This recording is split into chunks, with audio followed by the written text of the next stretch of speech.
This is the time and place for the Nevada Tax Commission. Day is March 6th at sometime after 9 o'clock. 9:08 it looks like. Tina, would you call roll, please? Yes. Commissioner Lippman, Present. Commissioner Bursey, Here. Commissioner Rotifer, Here. Commissioner Brown, Present. Commissioner Johnson, Here. Commissioner Byram, I'm present. Commissioner Witt, Here. and Chairman Rice. Present. Thank you very much. The agenda now calls for public comment. Do we have any public comment here in Reno?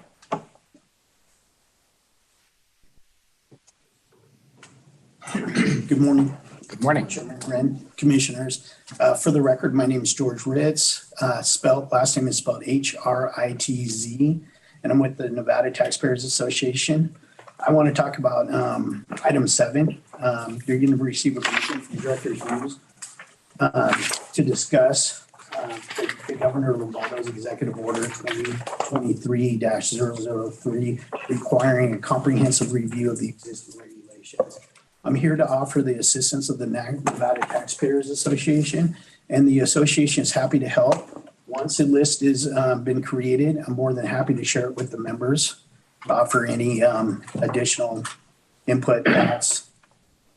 And I'll leave it at that. Thank you. Very good. Thank you very much. For your hard work, and have a Reach out to great you. taxation day. Thank you. Any other public comment in Reno? Do we have public comment in Las Vegas? No public comment, Chairman.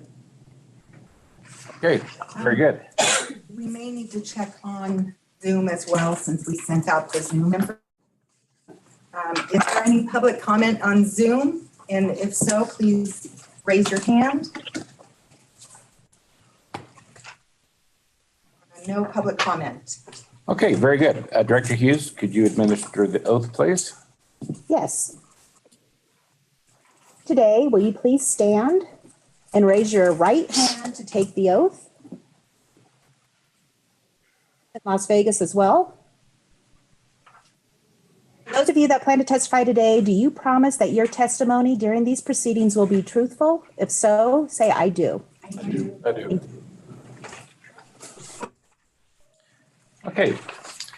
Next item on the agenda is the meeting minutes. Is there any corrections and or a motion?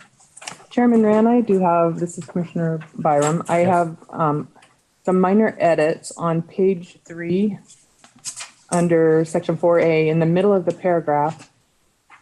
The word restraints should be replaced with constraints, Okay, like CONSTRAINTS.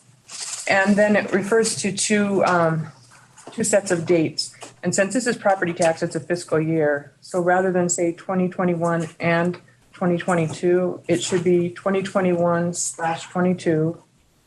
And then just below that, it should be 2018/19. So that it refers to a specific date and not to different calendar years. okay, And that is all. okay. We will have those corrected. I'd still entertain a motion. I would move to approve the minutes as amended. Commissioner Witt, second. The motion and the second. Any further discussion? Seeing none, all in favor say aye. Aye. Opposed? Motion carries unanimously.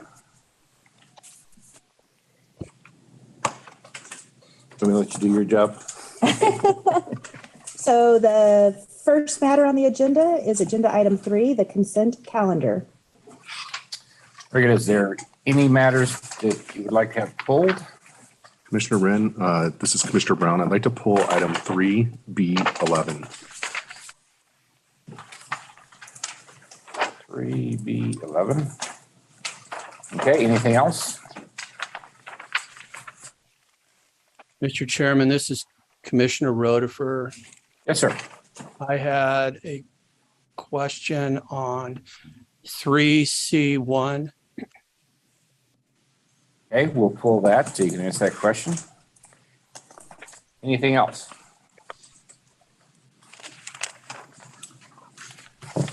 Okay, I would entertain a motion. Mr. Chairman, this is Commissioner Byram. I would move to approve the consent calendar with the exceptions of items 3B11 and 3C1. Commissioner Brown will second. There is a motion and a second for the discussion. Seeing none, all in favor say aye. Aye. Opposed? Motion carries unanimously.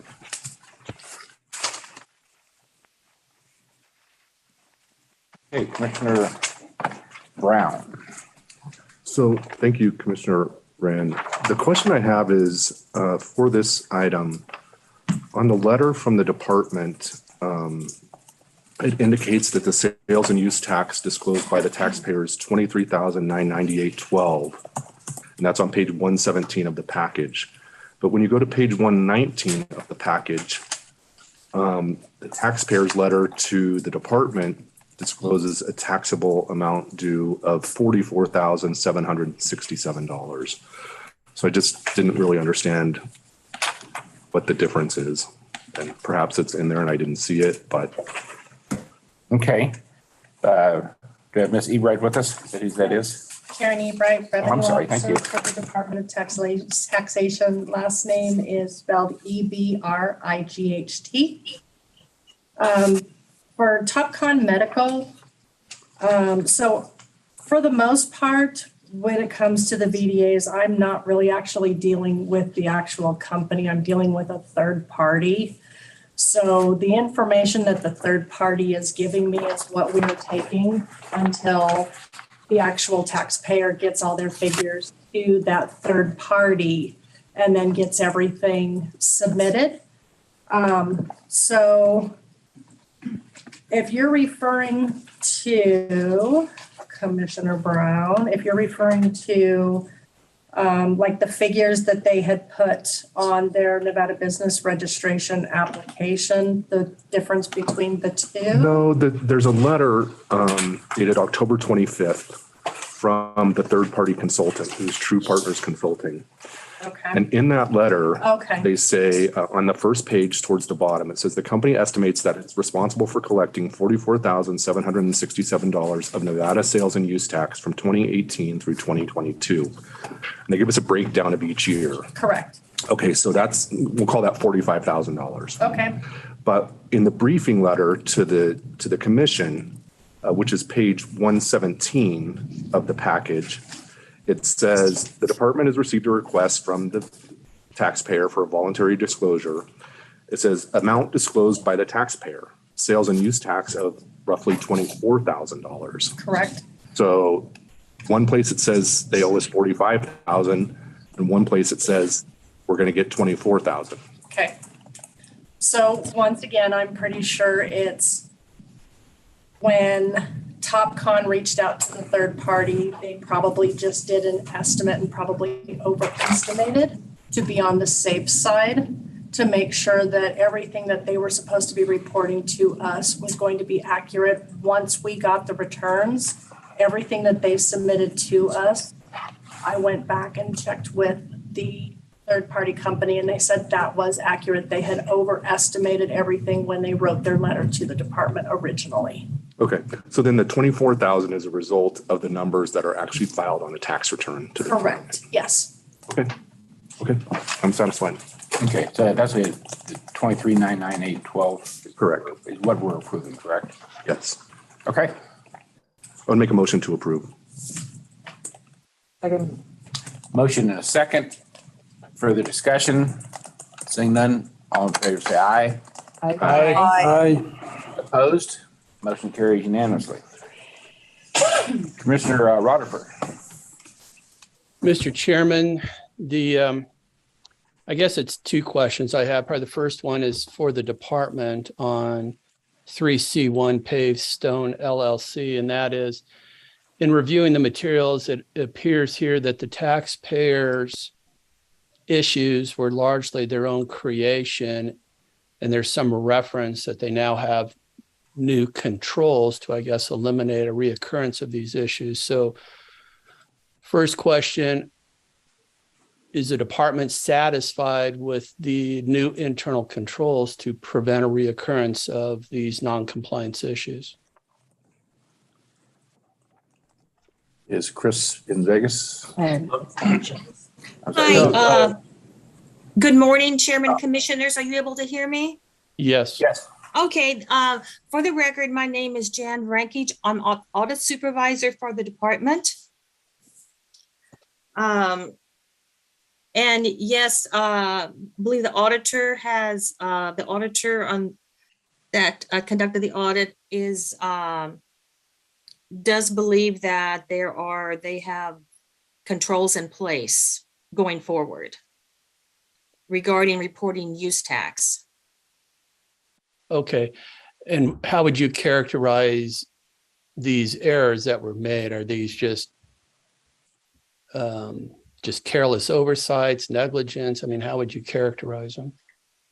I would say that it was, number one, I don't believe it was not intentional. I would say it was oversight. 90%, over 90% of the assessment was due to assets, purchases of assets. Okay. Then I guess my next question is, and I just want to make sure that we're complying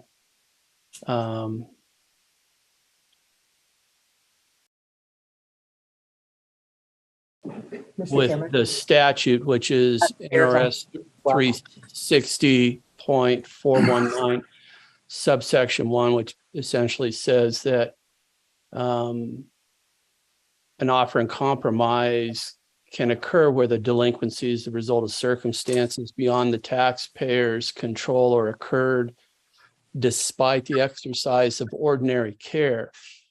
Do they qualify for this offer in compromise due to their own failures? Let me interject just so you both know, the taxpayer is on the phone. So if you have questions of the taxpayer, apparently they're present on the telephone. And maybe that's a question. I don't know if that's a question for the department or if that's a question for the Attorney General's office. I would think the Attorney General's office. For the record, Harry Ward, Deputy Attorney General. Obviously, I would not be in a position to give an official Attorney General's opinion, which has to be requested in writing and could take up anywhere from 3 to 6 months. But I'm happy to try and assist and give this board some suggestions. Well, I guess all I'm asking for, Mr. Ward, is obviously the oversights, the errors, the negligence were on the taxpayer's side of the fence. I'm sorry. And, Cutting out. Commissioner Rutherford, I'm sorry, you're cutting out. We didn't get any of that. it appears that the errors here are clearly the taxpayers' own creation. So do they fall within the definition of the statute, which says, you know, delinquency as a result, even though the taxpayer exercised ordinary care? Does these mistakes by the taxpayer actually qualify as ordinary care, or are they not ordinary care? And if it's not ordinary care, then it would appear that it wouldn't meet the four corners of the statute for an offer in compromise. For the record, Harry Ward, Deputy Attorney General. And my suggestion would be, one, this commission has the authority to make those provisions or make those waivers under the statute. Also, it is my suggestion to the commissions that if you do make a movement on this, that you just justify it. That's all you have to do, is justify your decision and do it within your jurisdiction or provision of the law. And we would not have any problem with this board, with this commission making that decision without a quote unquote formal interpretation of the statute. Commissioner Rutherford, if I can, this is not an offer in compromise. This is just a waiver of penalty and interest. Well, right. I apologize. I didn't mean to say offer in compromise. Okay. But just looking at the statute 360.419 subsection 1, I'm just trying to understand how we interpret that with regard to a situation such as this taxpayer whose these delinquencies are the result of its own failures, its own oversights, innocent or not, or their own negligence. Obviously, the department found that these oversights or these delinquencies were not the result of intentional actions. But I won't belabor the point anymore. I was just trying to get clarification. Commissioner Rutherford, Guy Childers, Audit Tax Manager for the department. In this particular case, because we're dealing with use tax and the taxpayer, it was assets and some expenses in this termination. We believe because the taxpayer has demonstrated to us that their ongoing internal controls and controls of their system dictate that they won't make this mistake again. We believe that the audit has served its purpose. That's why we are recommending that we waive the penalty that we're waiving. Okay, that's fine, Mr. Chairman. I'm not going to belabor the question. Okay. Would you like to make a motion then? I move to approve item 3C1 Pavestone LLC. Byram, second. We have a motion and a second. Further discussion? Chairman. I didn't mean to say I was the chairman. I made everybody chairman 2 meetings ago. It's perfectly fine. For further discussion? All in favor, say aye.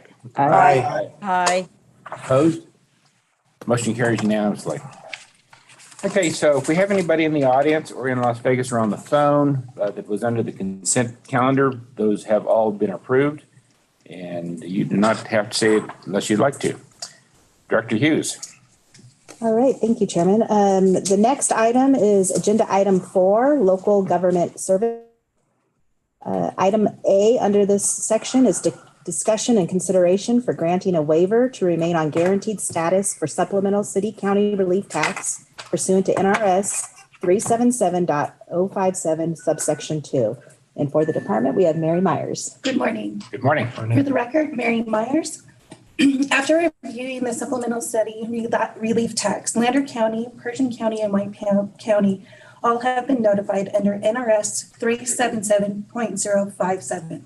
Their collections have exceeded the amount of their distribution for the prior 12-month period by an amount more than 10%. Pursuant the statute, they were all informed that they will automatically be removed from SCCR guarantee unless they appeal the decision. At this time, all 3 counties have requested waivers. I am more than happy to answer any questions of the commission. So it's my understanding, we've debated this over the last 2 or 3 years, and I'm in favor of leaving them on. But when I talked to Director Hughes about it the other day, it's my understanding that the other counties actually benefit with this overage. Am I stating that right? Can you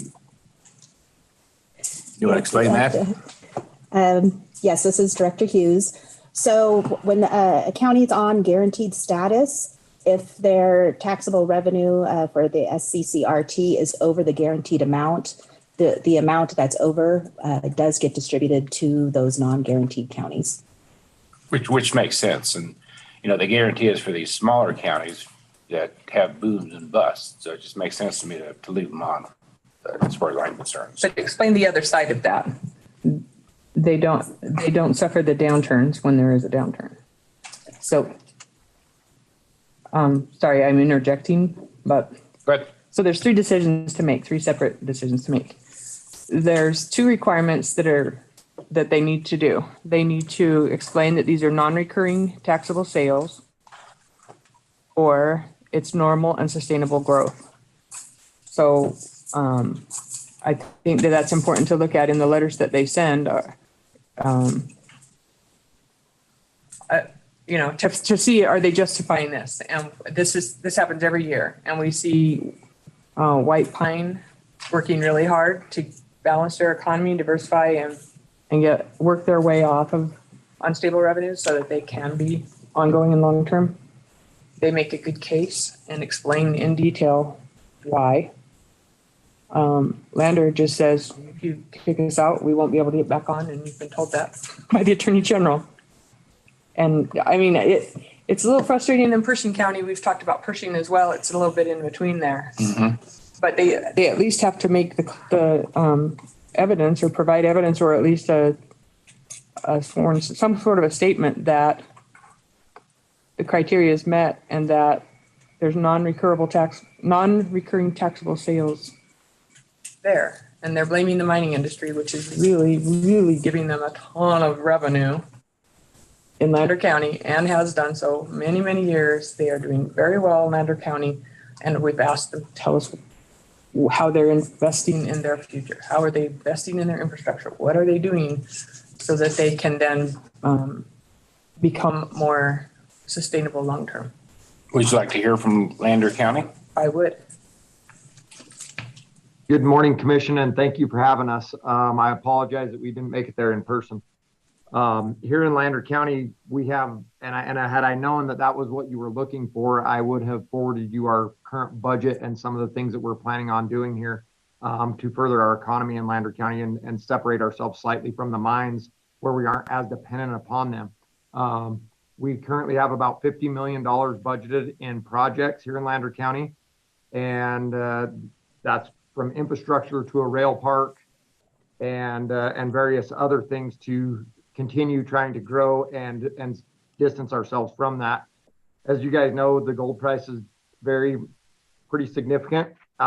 We've been pretty stable in the last few years, but in years past, when the downturns have hit, they've hit us extremely hard. We also feel like this is a benefit for all the other large counties as well by us not being on this. So I hope you guys take that into consideration. And I'm happy to answer any direct questions if you guys have any. Please identify yourself for the record. Oh, Bartolo Ramos, Lander County Manager. Mr. Ramos, this is Commissioner Byram. Are there any plans to build stick-built housing in Lander County, in Battle Mountain specifically, where it's right there by the freeway and has a lot of people coming through? Are they building stick-built houses, not multifamily dwellings? We do have some stick-built homes, and there have been more in the last 5 years than there have been in the past. Out here by our golf course particularly is where the majority of them have went in. So Harry Ward, Deputy Attorney General, just a friendly reminder, when you do speak and continue to speak, please identify yourself because this is being recorded. And that was Mr. Ramos, for the record, that just spoke. Thank you. Thank you. Thank you, Mr. Ramos. I don't have any further questions. Commissioner Byram, this is Commissioner Lippman. You started talking about 3 different points, and perhaps I just didn't hear the 3 points. We can certainly, as a commission, go to school on your experience, and that's why I'd like to hear the 3 points that you said they needed to address. And so, okay, on page 10 in our packet, in about 2/3 of the way down, it quotes the statute NRS 377.057 subsection 3. And it's regarding the waiver. It says, if the commission determines that the increase in the amount of supplemental city county relief tax collected in the county was primarily caused by A, non-recurring taxable sales, it shall grant the request, or B, normal or sustainable growth in taxable sales, it shall deny the request. And so we're looking at 2 years. They show us the schedule showing several years. I don't see them fluctuating greatly. I see them nice and steady. And so my point has been, when you're swimming in the dough, like Lander County currently is and has been for at least 6 or 8 years, what are you doing to benefit the county infrastructure-wise, long-term thinking, so that you can then grow up and be on your own like a graduating child and be able to sustain your own revenue, tax revenues, and make it steady? And so we hear every year, well, it's the mining industry and they come and go, and then they're just constructing. Well, they're constructing something that's going to then generate a lot of revenue in property tax and sales and use tax and net proceeds tax, and you're getting all of those taxes. So we're only looking at sales and use tax for this purpose, but they're getting a lot of money coming in net proceeds tax. What are you doing to invest that? So years ago, this is before this situation, before I was on here, they did the freeway going through Lander County. Lander County had an opportunity for a slight investment of some millions of dollars, affordable at the time, maybe, to run great infrastructure to the south side of the freeway in the area of Battle Mountain and build a lot of infrastructure there. They could have built, there are a lot of people that drive all the way over from Elko and work in mines near Battle Mountain. They ride on buses or they come from Winnemucca to work and they don't have any place to live there that they think is decent to live. And these people make good money. They would live there if there was, quality schools that were, and we've talked about, they now have an indoor swimming pool. They've got a nice park. What are you doing to attract people and build your own economy so that you're not dependent so heavily on the mining industry? So you can do, they've made some efforts here and there, but we're asking them, what are you doing so that long-term you're not in the situation, that the tax distributions are changing. School tax distributions are changing. Dependence on mining net proceeds tax is going to be a little tricky because a lot of it's going to be going to Clark County and Washoe County now, and the rural counties are losing a lot of that money that they used to be able to count on for the schools. But the legislature passed that and it's now in effect, and they're now starting to feel that. So they're dealing with that. But in the people that are in charge of spending the money and investing in the capital need to be thinking, we had that opportunity when the freeway was being rebuilt to run big pipes, infrastructure, large enough sewage pipes, large enough water pipes, electricity and whatever underneath the freeway. So then the freeway, they didn't take the opportunity to do that. To do it now, you have to tunnel under, and the cost is astronomical to do that. And so then the Lander County has approached mines, when I represented mines, to say, can you come and do this infrastructure for us? Can you build housing for us? What can you do for us? Because it's your people. But you aren't taking the step when you had all those millions of dollars to just spend a portion of it to make it available so that then the infrastructure is available and someone can come in and say, let's put a subdivision in. So it kind of grinds me a little bit that the thinking isn't very long-term, and it's not forward enough thinking and investing in the future. So I don't see the revenues fluctuating like they are required to tell us they are, non-recurring taxable sales. So a few years back, probably 5-6 years ago, we said, you haven't demonstrated that, because we just had a simple letter saying, we want this waiver decision, and didn't make any discussion on the criteria. And we said no. So then it bubbled up and it went up, and the ruling was that once they're off, they can never go back. So they have to be really sure they're ready to support themselves and balance their own budgets. They have to be really sure. So in the last couple of years, 2, I think, counties have dropped off. They haven't even made the argument, and we asked, well, did they not know? Well, the state informs them, so they knew, and they chose. They said, we're good. We're okay now. We don't need this anymore. So we're down to these last 3 counties, and White Pine County is telling us that they've got these plants and they're getting there. They're working on it. They're very smart in their thinking. They used to be managed. Their budget had to be managed by the state because they were so bankrupt, a few years back. And now they're on their own, but they're really making wise decisions, and they do have other types of industries that they're bringing in and investing. So they're doing what we're asking them to do. And maybe this is more than what we're asking as far as just these criteria in the statute. The criteria in the statute is, are you showing us that you've got non-recurring taxable sales? And I'm saying Lander is not. Mr. Ramos is explaining to us that they are making investment and they didn't know they needed to, or that we would want to hear that they're doing that.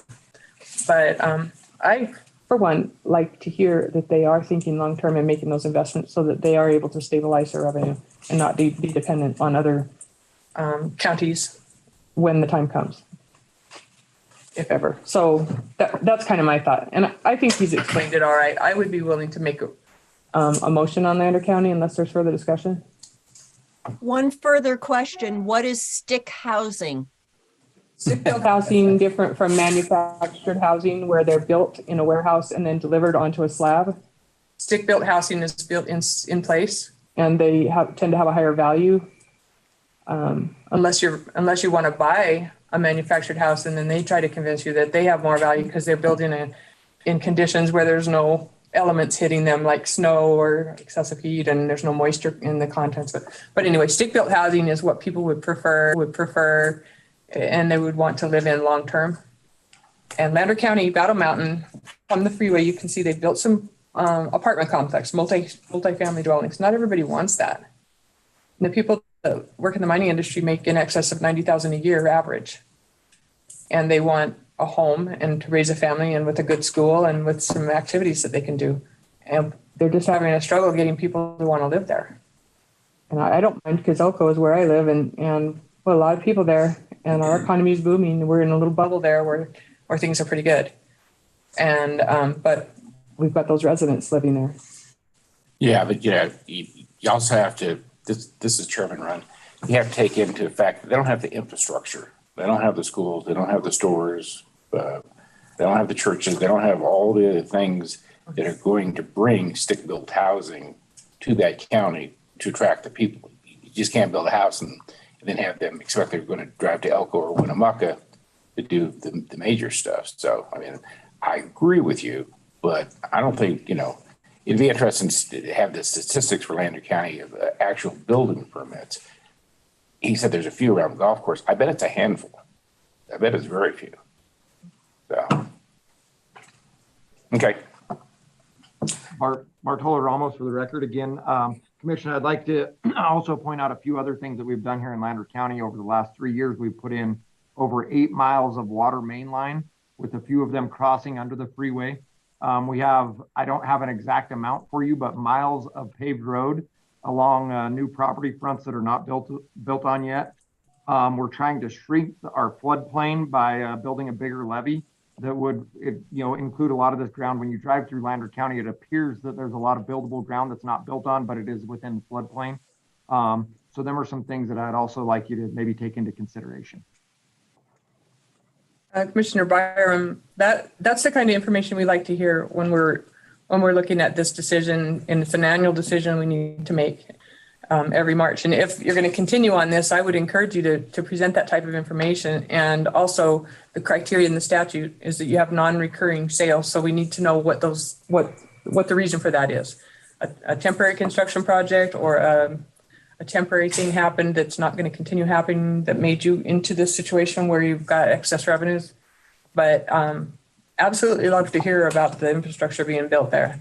That's helpful. And with that, I would move to approve the status for the waiver, to grant a waiver to remain on guaranteed status for Lander County. Commissioner Lippman seconds the motion, and Mr. Ramos, so if you can include that in a subsequent letter, if there is a letter for next year, we'd appreciate it. It's very helpful. Yes, ma'am, we most certainly will. Okay, there's a motion and a second for the discussion. Seeing none, all in favor say aye. Aye. Opposed? Motion carries unanimously. Thank you very much, Mr. Ramos. Thank you. Director Hughes?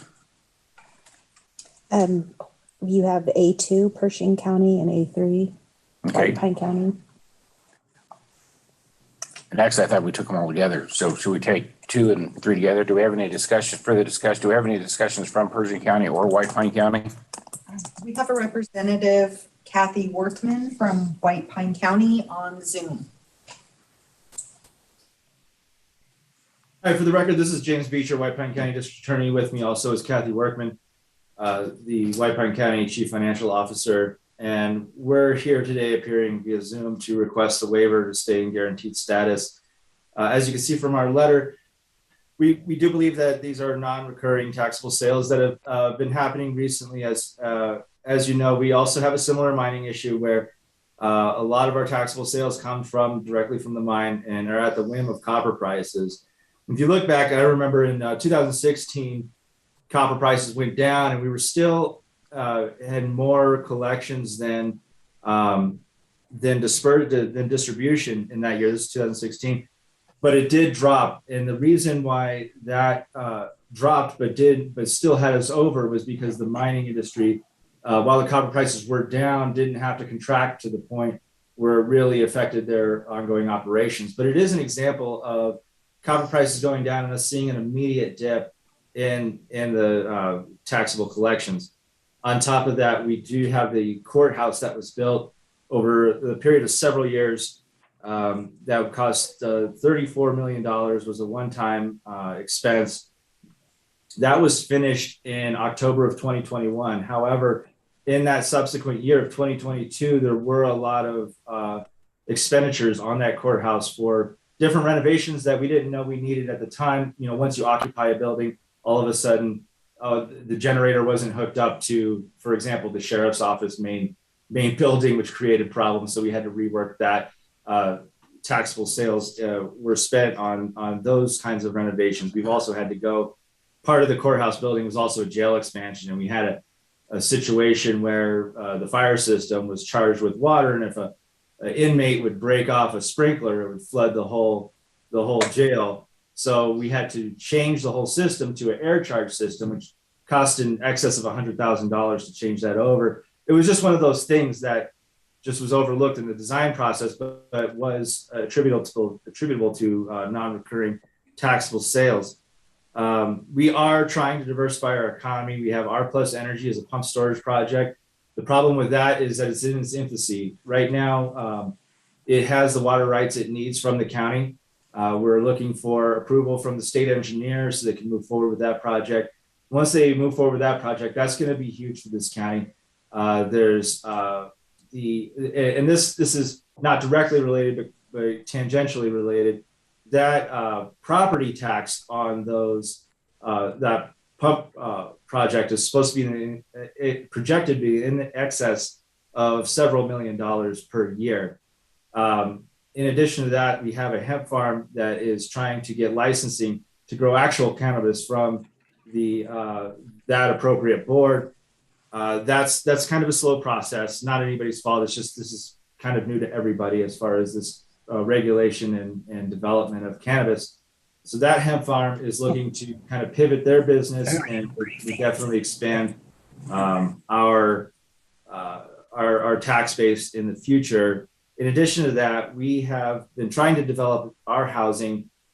We have sold a parcel of county land to a developer that they have agreed to build a little less than a dozen or so. I want to say around 9 stick-built houses in that area. The reason why we gave that to them for $100, A, we just need the housing more than we need the revenue from selling the land. But B, that area isn't even on a street, so they have to build curb and gutter and everything. So we're trying to remove as many obstacles from them as possible. In addition to that, we sold a separate parcel of land to a different developer that's near the hospital. It's going to build 4 more stick-built houses. The reason for that, and that was sold for $6,000, still way below market value, but it was in an area that did have a street attached to it already. And we want to build housing near the hospital so we can attract more local doctors in the area. So we are trying to address our problems in multiple ways. Part of the pump storage project is also trying to address a separate problem, and that is showing beneficial use of our water rights. So we're trying to kind of address all these problems at once, and we would just like stay on this guaranteed status until we can see the direction of the hemp farm, which is Silver Lion Farms, and R Plus Energy, and this kind of these efforts that we're making. So we would ask that we remain on guaranteed status. Thank you. And I'm happy to answer any questions anybody has. All right, thank you very much. Any other comments, questions? Just, Mr. Chairman, this is Commissioner Byram. This is exactly what we need to hear, and what we'd like to hear is that you have reasons for being on this, or for requesting the status revenue-wise, but you're also investing so that you can eventually move off it. So that's the kind of, I don't know if Lander's still there, but that's the kind of explanation that we really want to hear. And I have no questions. I just appreciate that. Okay, thank you very much. I do too. And I would make a motion to approve the guaranteed status waiver. Sorry, to grant a waiver to remain on guaranteed status for White Pine County. Commissioner Witt, second. Can we do both Persian and White County at the same time? Do you want me to? Yes, please. Pershing made no argument, no explanation, one paragraph saying leave us on. Oh, you So want to talk, I will. You want to talk about it? Okay. No, I probably shouldn't. We'll be here all day. I will amend my motion. I'll withdraw my motion and I will say that I would like to make a motion to grant a waiver to remain on guaranteed status for both Pershing County and White Pine County. Commissioner Witt, second. Motion and a second. All in favor, say aye. Aye. Opposed? Motion carries. And I'm assuming Lander County is still there, and I think that the state needs to get with Lander County and Pershing County and inform them what the commissioners have indicated that they would like to see next time, because it probably won't fly again without that information. We will do so. Okay. All right. Director Hughes. The next item on the agenda is item 4B, review and consideration for approval of the 2024-2025 Assessor's Handbook of Rural Building Costs as authorized under NAC 361.128 subsection A. And we have Cheryl Erskine and Jeff Mitchell. Good morning, Mr. Chairman and members of the Tax Commission. My name is Cheryl Erskine. I'm the Coordinator of Assessment Standards for the Excise and Local Government Services Division. I'm here today to seek your approval of the 2024-2025 Manual of Rural Building Costs, which is updated and presented by our office on an annual basis. County assessors are required to use standards adopted by the Tax Commission when valuing property in the state of Nevada. As part of those standards, NEC 361.128 specifically provides for a manual of rural building costs used for the valuation of agricultural type buildings and improvements like barns, equipment sheds, bunkhouses, corrals, etc. Part A of this manual is for the rural building costs consistent with what has been provided in the past, and it contains costs for rural property type structures. Part B is for alternate cost items that are typically found on rural properties, but are things that assessors have been unable to locate in the Marshall and Swift manuals and have made requests for in the past. Section C is reserved for future use for renewable energy information, which will be developed and workshopped in the near future.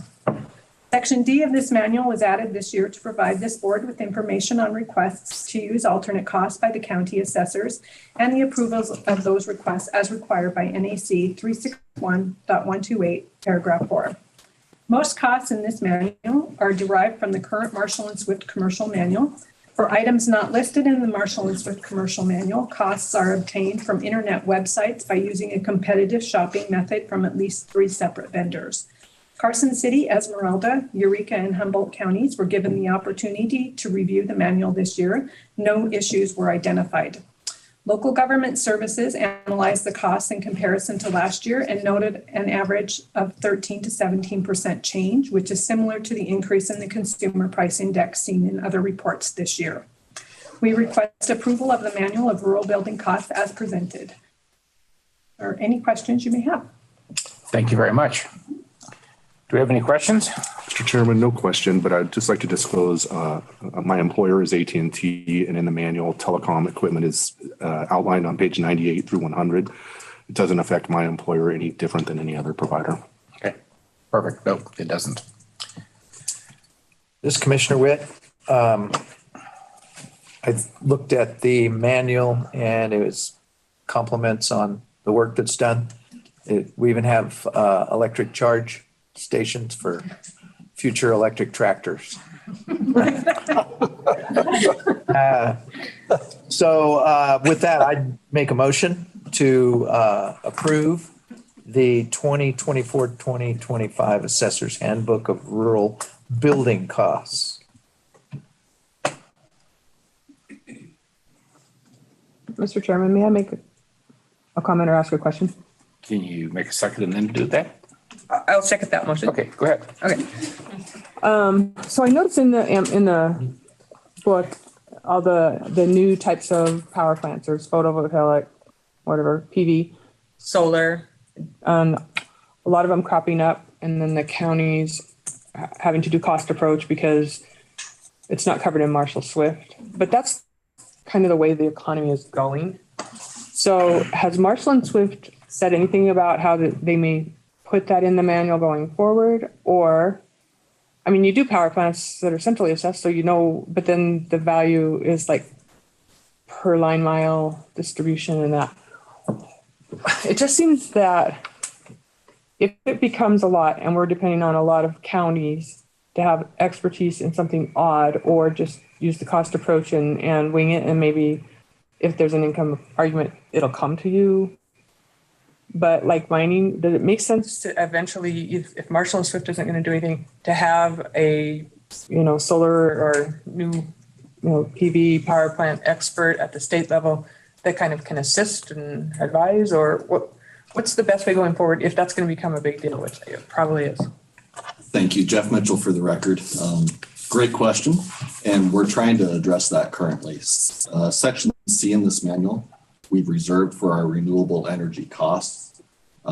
We are going to develop those and workshop those and because we do have in-house experts that work with utility skilled electrics. And so we're hopeful to bring those costs forward to mitigate some of those requests to keep on using historical costs that the assessors are currently making. And that way we can provide a standardized cost. Marshall and Swift, they do have solar within their manual, but it's not to the detail or it doesn't meet the need to be able to cost these large scale solar farms. So we're hoping to develop those soon and actually bring them forward at the May Tax Commission for approval to include as an appendix to this manual. Oh, excellent. So that's the goal. If we can workshop that and get agreement between industry, assessors, and everybody that we're using appropriate costs and getting that where it needs to be. Great. And it's good to see Cheryl, who climbed around mines with me years ago. Are the counties getting the actual costs with their building permits, or I would assume you should be privy to that. My apologies, Jeff Mitchell for the record. With a lot of these, yes, the solar farms are reporting the total cost. And because Marshall and Swift doesn't have the required information, they're making a request to the department and then through to the executive director to use those historical costs. Which makes sense. Yeah, okay. And so that's the current process. We would like to be able to provide a cost source for those, just in case there is excess depreciation or obsolescence that occurs on these. We can monitor that statewide and help the counties out. Yeah, and I think you'll be better off doing that than relying on Marshall and Swift to be really honest. So, okay, further discussion? We have a motion and a second. Seeing no other further discussion, all in favor say aye. Aye. Opposed? Motion carries unanimously. Thank you very much. Thank you very much. Thank you. Director Hughes. The next item on the agenda is item 4C. Review and consideration for approval of exemptions as authorized under NRS 361.068 subsection 2, where administrative costs exceed revenue from tax on personal property. And we have Jeff Mitchell. Thank you. Jeff Mitchell for the record. With me today is Victoria Salas, who helped conduct the survey of the different counties on personal property to help determine this exemption.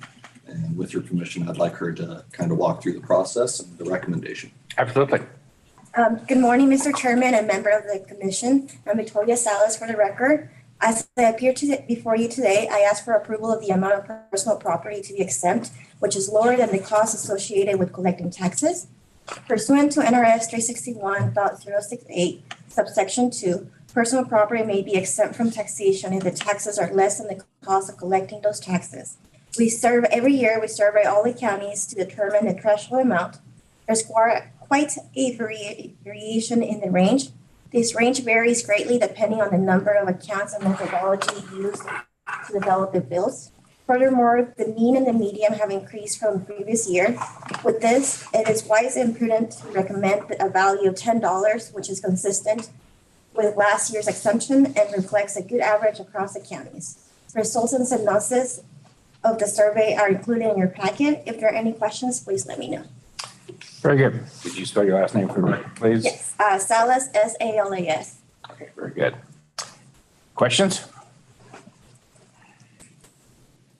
I didn't entertain a motion then. Commissioner Brown would make a motion to approve. Commissioner Lippman seconds the motion to approve. Thank you. I have a motion and a second. Further discussion? Seeing none, all in favor say aye. Aye. Aye. Thank you. Motion carries unanimously. Thank you very much. Director Hughes. The next item is item 4D, consideration for approval of an appointment to the Appraiser Certification Board. Under item 1, it's Lorna Quisenberry and Jeff Mitchell will be presenting. Thank you. Jeff Mitchell for the record.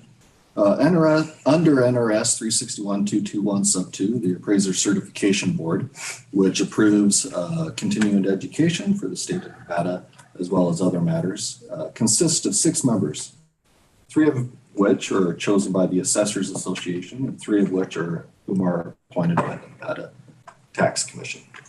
I am pleased to present Lorna Quisenberry, who we'd like to recommend for the open seat on the Appraiser Certification Board. She, I believe, prepared a couple of remarks, if that's all right. Perfect. Go ahead, please. Yes. Good morning, Mr. Chairman and Commission members. My name is Lorna Quisenberry, and I am seeking appointment to the Appraiser Certification Board. I would like to take a few minutes and introduce myself and provide my background and experience. This board serves as an advisory board to the Department of Taxation on all matters pertaining to certification and continuing education for ad valorem tax appraisers. I began my career in 2004 with the Lyon County Assessor's Office as an administrative clerk. I climbed the ranks for 15 years in one of the nation's fastest growing counties. My experience included title transfers, cadastral mapping, public service, exemptions, personal property valuation, and real property appraisal. In May 2019, I accepted a position as an appraiser with the Nevada Department of Taxation Local Government Services Division, overseeing locally assessed property.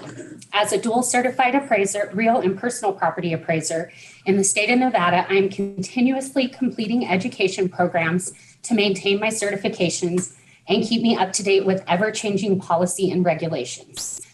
During my career as an appraiser, I have acquired 339 hours of diverse continuing education courses approved by the Department of Taxation, including but not limited to statistics, modeling and finance, residential site valuation, mass appraisal and AVMs, residential sales comparison and income approaches, assessment administration, and of course, Chairman Wren's ethics and professional standards class twice. I've always been passionate about being a public employee and take great pride in my positions held with Lyon County and my current position with the state of Nevada. I've reviewed NRS 361.221, and if appointed, I am certain that my work experience and background will provide me the opportunity to serve as an informed and prepared member of this board equipped to make the most educated decisions possible. I appreciate your consideration, and I'm happy to answer any questions you all may have. Did you pass my class? 2 times. 2 times. There's no test. So if you would spell your last name for us. Oh, yes, sir. Quisenberry, Quisenberry. Thank you. Very good. Thank you. Questions? Motion? Commissioner Brown would make a motion to approve. Commissioner Witt, second. All right, we have a motion and a second for the discussion. Seeing none, all in favor say aye. Aye. Thank you. Opposed? Motion carries unanimously. Thank you very much. Thanks. Congratulations. Okay, Director Hughes. The next item on the agenda is the Compliance Division. Agenda item 5A is approval of refund credit requests in excess of $250,000. The first item is Atalaya Equipment Leasing Fund, LLP. And for the department, we have Guy Childers. Okay, Mr. Childers, go ahead. Good morning, Chairman and Commissioners. For the record, my name is Guy Childers. Last name is CHILDERS. I'm the audit tax manager for the department. On 7/1/2022, Adel Equipment Company Leasing Fund submitted a request along with amended sales and use tax return for the quarterly period of 10/1/2021 through 12/31/2021, requesting a refund of $654,190.60.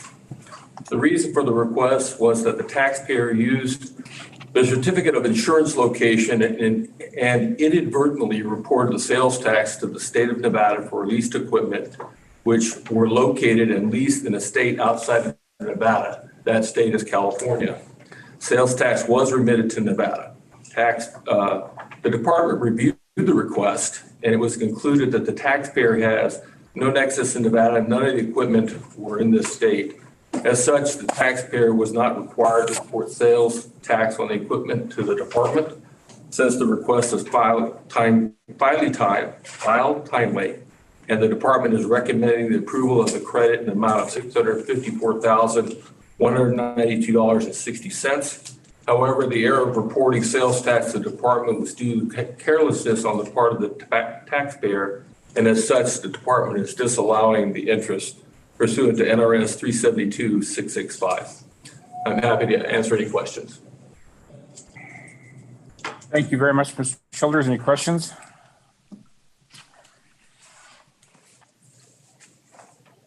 Mr. Chairman, this is Commissioner Byram. I would move to approve the refund credit request for Atalaya Equipment Leasing Fund. Commissioner Dorsey, Lippman second. seconds the approval. Look, Thank you. We have a motion and a second. Further discussion? Seeing none, all in favor say aye. Aye. Opposed? Motion carries unanimously. Thank you very much. Director Hughes. The next item on the agenda is item 5A2, Howard and Howard LLC for possible action. We have Guy Childers again for the department. Mr. Childers. Good morning again, Chairman and Commissioners. Again, for the record, my name is Guy Childers, Audit Tax Manager for the department. On 9/12/2022, Howard and Howard Attorneys PLLC submitted a request along with amended modified business tax returns for the period of ending 9/30/2019 through 3/31/2022, along with invoices and deeder reports as Department of Education, Training, and Rehabilitation, requesting a refund of $275,361.19 as outlined by the amended returns. The reason for the request was the taxpayer made errors, including distributions to members as part of the reportable wages, which they are not. The department reviewed the request, and it was concluded that the taxpayer had made errors in including the distributions for members that are not part of reportable taxable wages. Also, adjustments were made to the original request to adjust the refunds, refunds returned to the taxpayer for adjustments made to the rate which the department validated. And the amount verified through the review was $265,826.23. Since the request was filed timely, the department is recommending approval of the refund in the amount of $265,826.23. However, because the tax made errors on its MBT returns and had filed correctly previously since 2009, the department concluded this to be carelessness on the part of the taxpayer and is disallowing interest pursuant to NRS 363B-160. I'm happy to answer any questions. So these taxes went back to 2019. There isn't any time limit on this request for this type of request? The request was actually filed timely, given the date. It was filed in September of 2022. Okay, all righty. Any other questions? Mr. Chairman, I did have questions, but I think he's probably answered them. I noted a number of different amounts that this refund between original request, the verified amount on different schedules. it's either 261,000, 275,000, 265, 288,000. But I think he's cleared it up. The 265 is what they settled on, and they were aware that there were different amounts, but that is the correct amount. Correct. Childers? Commissioner Byram, Guy Shoulders for the record again. Yes, that's correct. And it actually transpired in quarters of 9/30/2019 through December of 2020. There's where the adjustments were made. Okay. Mr. Chairman, Commissioner Byram, and I would move to approve the refund request of Howard and Howard attorneys. Commissioner Witt, second. I have a motion and a second. Further discussion? Seeing none, all in favor say aye. Aye. Aye. Opposed? Motion carries unanimously. Thank you very much. The next item on the agenda is item 5A3, Ferguson Enterprises LLC. And again, we have Guy Childers for the department. Good morning. Good morning, Chairman and Commissioners again. Guy Childers for the record, Tax Management Department. On June 2022, Ferguson Enterprises LLC submitted a request along with amended modified business tax returns for the period ending 6/30/2019, 12/31/2019, 3/31/2020, 9/30/2020, 12/2020, September of 2021, and December of 2021. Requesting a refund of $383,246.33. The reason for the request is the taxpayer failed to take its commerce tax credit, to which they are entitled pursuant to NRS 363A130, subsection 4. The department reviewed the request. It was concluded that the taxpayer qualified to take the commerce tax credit pursuant to NRS 363C 300, NRS 363A130, subsection 4, but the amount verified through the review of the amended returns and adjustment for the lower MBT rates, particularly that happened in July of 2019, the amount was adjusted to $394,738.79. Since the request was filed timely, the department is recommending approval of the credit in the amount of $394,738.79. However, because the taxpayer failed to take the credit timely on its MBT returns pursuant to provided instructions, the department concluded that this would be carelessness on the part of the taxpayer and is disallowing interest pursuant to NRS 363B 160. I'm happy to answer any questions. All right, thank you very much. Any questions?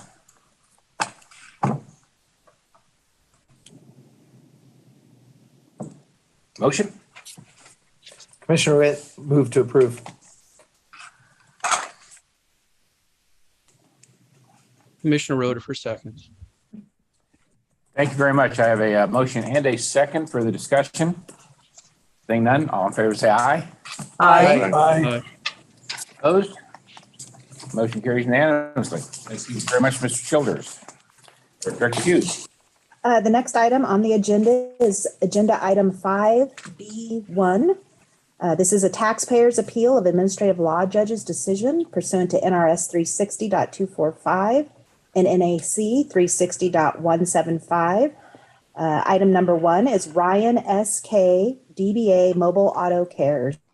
And we have Michael Vietz, the Deputy Attorney General's Office, representing the department. And is the taxpayer present in Vegas?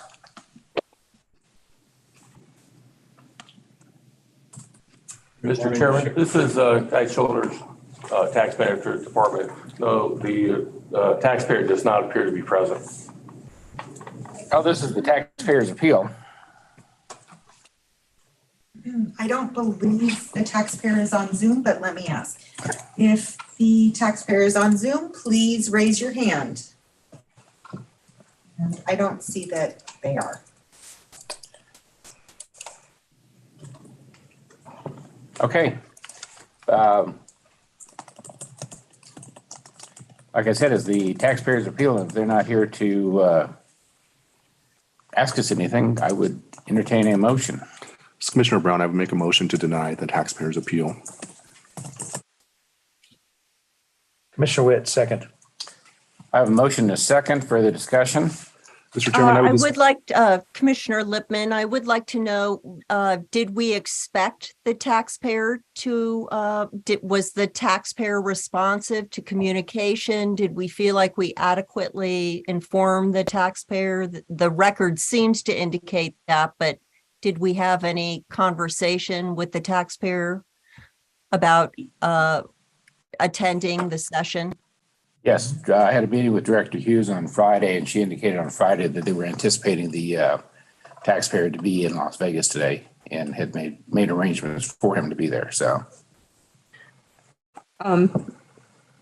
This is Commissioner Byram. If you look on page 581 of 581, that's the final message from them. You want me to read it into the record? sure. Just send the final fictitious bill. Mobile auto cares will no longer be open for the state of Nevada public people and workers. MAC will only be helping private and personal Nevadans and businesses with their automotive problems. And this is a gentleman who suggested that he's going to cancel his tax ID and just continue doing his work because he doesn't want to be, he doesn't want the tax department to interfere with him and try to collect taxes. So there's an issue there. But that send the final fictitious bill was his response. So hopefully there are liens that are placed against the property and someone that's going to follow up and see what he decides to do. Well, just for clarification, whether or not the taxpayer is offering these services publicly, if he's performing the services, as we all know, he's subject to sales tax. And I see the communication with him suggesting strongly he does not cancel his sales taxpayer ID and file. So thank you. All right, thank you. Yeah, I'm pretty sure staff in Las Vegas is on top of this one. So, Mr. Chairman? yes. This is Commissioner Brown. I would just mention for the record that there were no sales invoices provided to the department by the taxpayer. The department was eminently reasonable in providing credit, assuming that parts and labor were separately stated on the invoice. And they also gave credit for any sales tax paid to O'Reilly when that was listed on the invoice. So Right. I think the department has been very fair, beyond fair. I thought so. Yes, I agree. Okay, I have a motion and a second. Further discussion? Seeing none, all in favor say aye. Aye. Aye. Opposed? Motion carries unanimously. Thank you very much. Director Hughes. The next item on the agenda is agenda item 5B2, Solus Enterprises LLP. And for the department, we have Natasha Gabriel from the Attorney General's office, and I do believe taxpayer is present.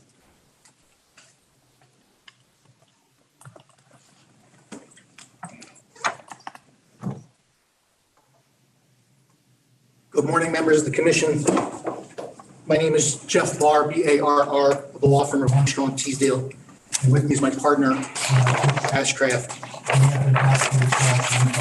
With the chair commission. Wait, sorry, all that, who's moving paper? We didn't get all that.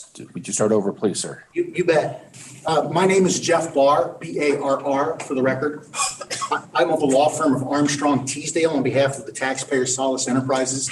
With me is my law partner, Alicia Ashcraft, A-S-H-C-R-A-F-T.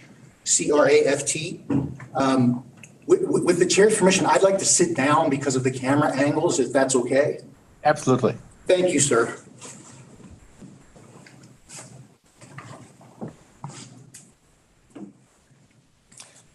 Okay, this is the taxpayer's appeal, so go ahead.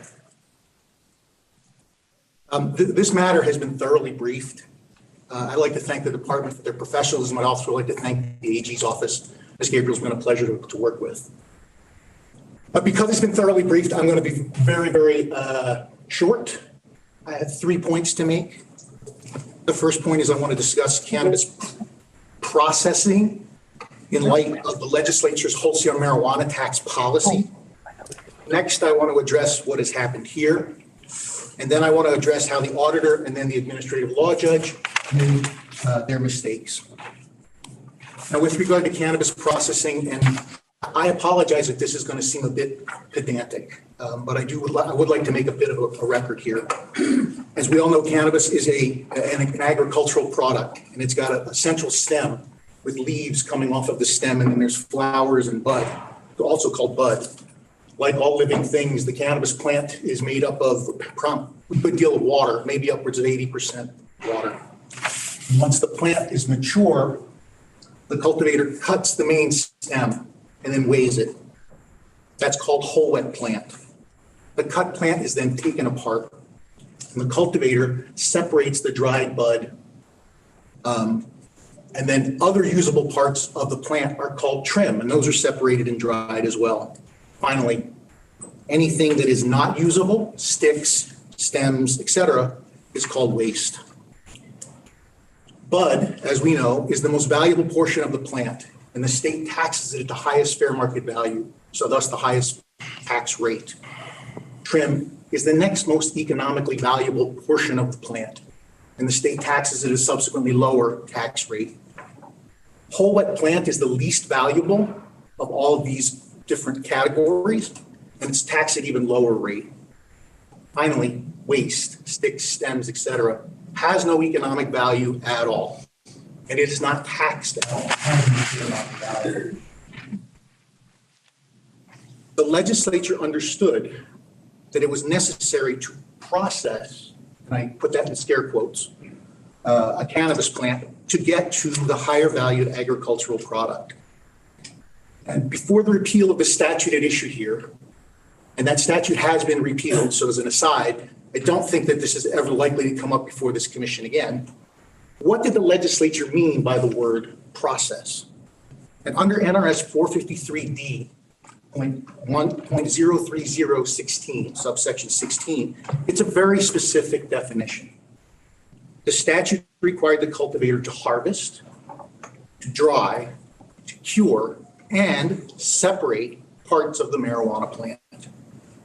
This is a conjunctive standard, meaning that a cannabis plant is not processed under NRS 453D 30, subsection 16, until a cultivator performs all of the steps, harvesting and drying and curing and separating. Now, this makes sense because a processed plant has a higher fair market value than one that has not been harvested, dried, cured, and separated. That is, the legislature required all of these things to be done to the cannabis plant before it could be taxed as anything but whole wet plant. Now, I've addressed what cannabis processing is under this repealed statute, and with that background, I'd like to turn to what happened here. As a preliminary matter, it's important to note that this audit period included this facility's very first harvest in a brand new industry. This facility has never harvested the volume of bud subsequent that the department is ascribing to it subsequently. In other words, it's never produced the volume of bud that the department is saying that the taxpayer produced. So what did this taxpayer do?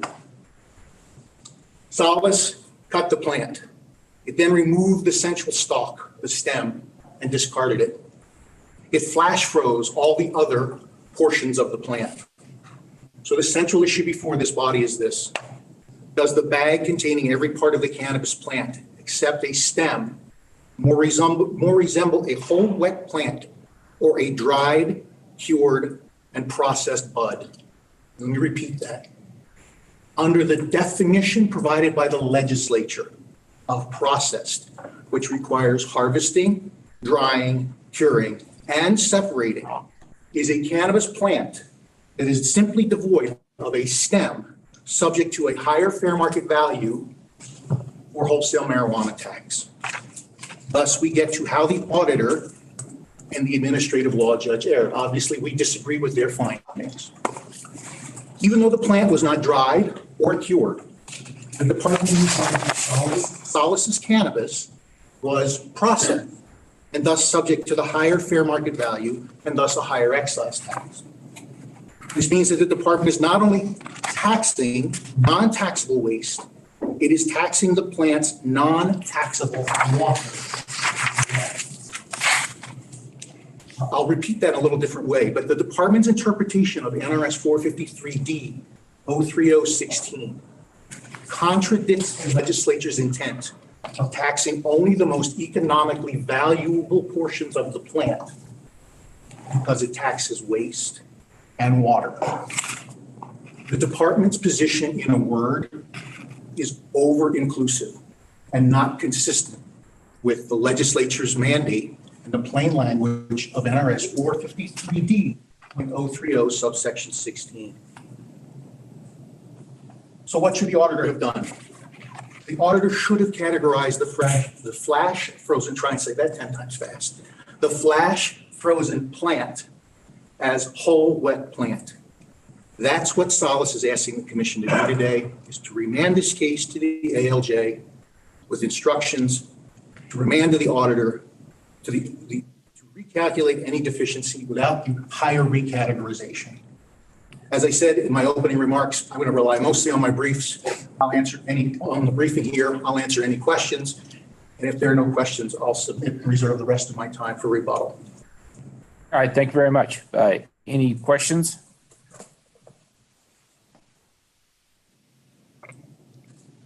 Okay, I'd like to hear from the state then.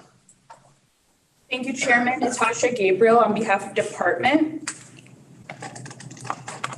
Just for clarification purposes, before this commission today, I would just like to note that Solace Enterprises did participate in amnesty, and therefore penalty and interest was waived and is not before this commission today. Also, by department's records, the sales and use tax portion of this audit was paid by Solace and therefore is not before this commission today. The only thing is wholesale marijuana tax, as council has noted, and that amount is $350,075.75. I'd also like to clarify for purposes of the record that under NRS 233B 135, an ALJ's decision is set aside. In order for it to be set aside, an appellant must establish one of 6 things: violation of constitutional or statutory provisions, excess of statutory authority of the agency, made upon unlawful procedure, affected by other error of law, clearly erroneous in view of the reliable, probative, and substantial evidence on the whole record, or arbitrary or capricious or characterized by an abuse of discretion. Solace has the burden of proof to show one of these 6 standards. We don't have that here today. And like council, I'll start with the definition of process. So the record here established that once harvested, upon harvesting, and within 2 hours, Solace weighed the plant, trimmed it by separating the flower, bud, trim, and discarding the stem, weighed again, and then it was packaged and frozen. And that appears within the record and at final decision, page 6, which appears on page 404 for this commission's hearing packet. Process by definition means to harvest, dry, cure, trim, and separate parts of the marijuana plant by manual or mechanical means such as sieving or ice water separation, but not by chemical extraction or chemical synthesis. I think what's important here to note is that this commission passed regulations interpreting this particular definition of process. And we have that under, at the time of the audit, it was NAC 453D 236. Specifically, subsection 6 addresses whole wet marijuana plant. And we see under 6D, whole wet marijuana plants must be calculated on the basis of the total weight of the entire whole wet marijuana plant. A marijuana cultivation facility shall maintain records of the time of each batch containing whole wet marijuana plants is harvested and weighed, which contain the weight of each plant, is in writing, and is created contemporaneously with harvesting and weighing. To determine the total weight of the whole wet marijuana plant, the plant must not undergo any further processing, including, without limitation, drying the plant and subsequently selling separately the marijuana bud and marijuana trim from the plant before being weighed. The plant must be weighed within 2 hours after harvesting the batch containing the plant and without any further processing of the plant, including without limitation increasing the ambient temperature of the room in which the plant is held or drying, curing, or trimming the plant. If the whole wet marijuana plant is not weighed within 2 hours after the harvest of the batch containing the plant or is subjected to further processing, the fair market value at wholesale of the plant must not be calculated using this paragraph and must be calculated using paragraph A or B. A or B characterizes it as either bud or trim, and council was correct in describing bud is what I would call grade A marijuana, and I'd say trim is grade B. So what the ALJ did and what is in accordance to statutory construction rules is that rules and statutes must be read in harmony together. When you read Super hard to hear with the paper rustling. Yeah. Sorry. It is. That mic's right by her. Yeah. Thank you. Go ahead. Now turned everybody off. Ann turned off the mic. There you go. So can you hear me now? Yes. We're getting when everybody is ruffling their papers close to the microphone, it is overriding what we can hear. So if we could keep the rustling down, I would appreciate it. Go ahead, Natasha. Yes, thank you, Chairman. So with statutory construction rules, we read statutes and rules in harmony together. That's what the ALJ did here, and that's what department did. We have the definition of process before you, and when we look at 6D, we see that it's that department required and this commission required when passing this reg that a marijuana plant be harvested and stop there, no further processing. So by the use of the word further right before the word processing, we see that portion of process, which is to harvest, that's where this commission wanted taxpayers to stop. So they didn't want them to dry, cure, trim, and separate any other parts of the marijuana plant. That's consistent and they are not in conflict with each other. They're in harmony with each other. And we have here that we have facts that establish that they did trim by separating the flower, the bud, the trim, and discarding the stem. That is not in accordance with what this commission has passed as far as regulation. And that is for the reason because whole wet plants are taxed at a much lower rate than bud or trim. The ALJ based her conclusions on the evidence of Solace's harvesting procedures, the metric logs, the testimony of the Solace witness, and both the definition of process and the reg, and NAC 453D 236 6D. Now, what's interesting here is that there was also evidence submitted in the form of an Excel spreadsheet stating that there may have been errors with reporting whole wet plants as bud or trim. The ALJ found that this was not credible, and that appears on this commission's page 406 of the final decision. And this is because Metric has a secondary confirmation.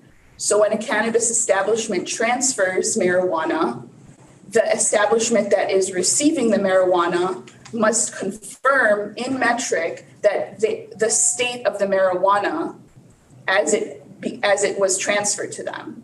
So if they are transferring bud, then the entity must confirm that bud is received. If bud is not received, that entity is required to reject that shipment. So while the ALJ noted that it's possible that Solace may have, there may have been oversight when Solace was conducting internal transfers between its cultivation license and its production license, it was not credible that third-party testing facilities and third-party entities would make that same mistake. So if they reported that they received bud or trim when they received a whole wet plant, that was not credible to the ALJ because they would not accept a whole wet plant and then categorize it as bud or trim.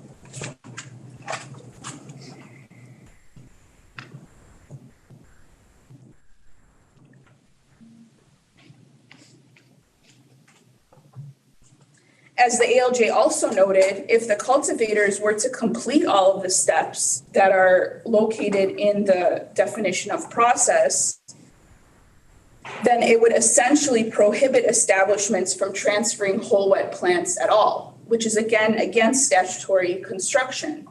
And that fact finding and conclusion of law appears on page 410 of this commission's hearing packet.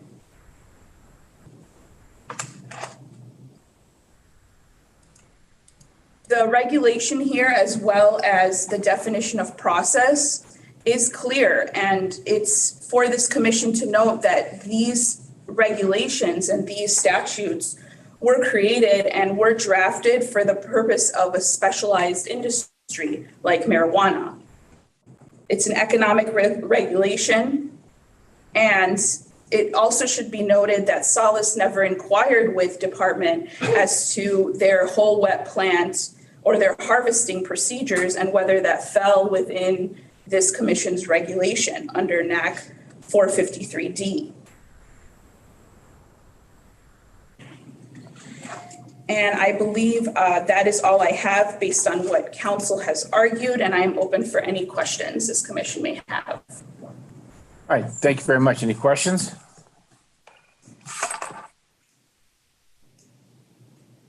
Okay, if there are any questions, I'm going to give the taxpayer the last word.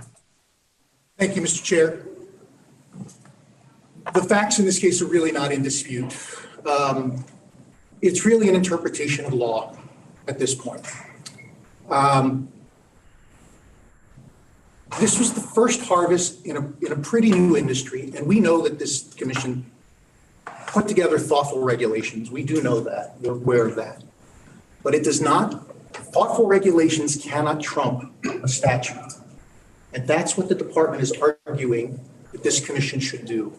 That the commission should ignore NRS 453D 030 sub 16, which requires harvesting, drying, curing, and separating all four. Now, the legislature has since repealed that statute. The legislature has seen fit to clarify.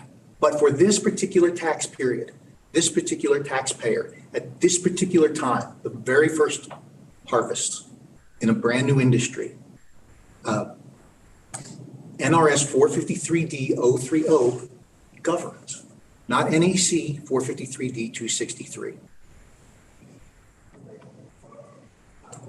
With that, I think I'll submit and I'll answer any questions. All right, thank you very much. Any questions to the taxpayer or the state? Mr. Chairman, this is Commissioner Byram. I have a question. I'll start with Mr. Barr. You made a statement that the state taxes waste and water. And I think you also made a statement about the graduated rates of fair market values to which the tax applies. So the bud is most valuable, has a higher rate than the leaf and shake, slightly lower rate, less valuable.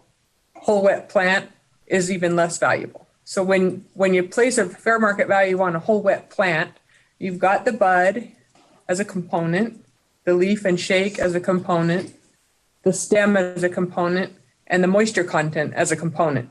So it seems to me that deriving that rate, they've factored in that there's waste and water as a component, and they're giving you an overall rate to account for that that's lower than the separate rate. Does that make sense? I don't understand why you would claim that they're taxing the waste and the water when clearly they're factoring it in to derive the overall rate.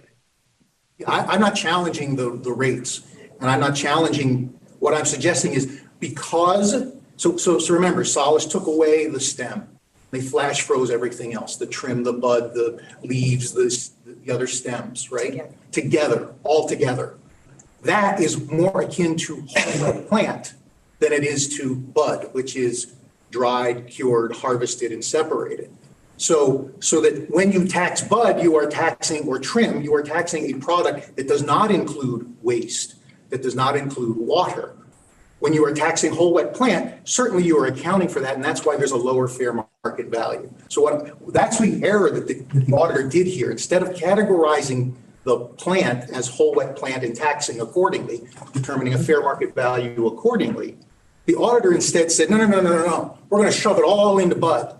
And we're going to, everything, the water, the stems, the waste, everything goes into that calculation for bud, and we're going to hit you with that fair market value, that higher fair market value. That's the error in this case. So going back to what is actually done, you harvest the plant, you have to weigh it within 2 hours. So you know that it's going to be starting to dry in this climate. It's going to be starting to dry for 2 hours, but you have to have that weight done in 2 hours. So you can harvest it, you can sit and wait until it's close to that, and then weigh it, or separate, like you've done, separate the bud, the leaves, the shake.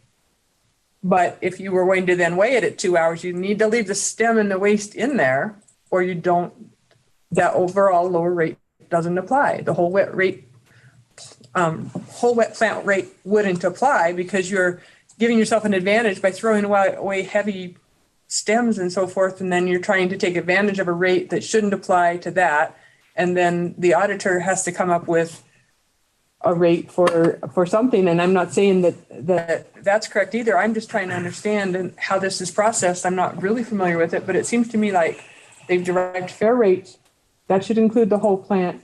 And if you've started to process it, then you're not supposed to be applying that rate. And I can see you're buying time in 2 hours so you can get a lower rate because the moisture content is naturally going to go down a little bit, but you have 2 hours to do that, to cut it all and have it still on the slab.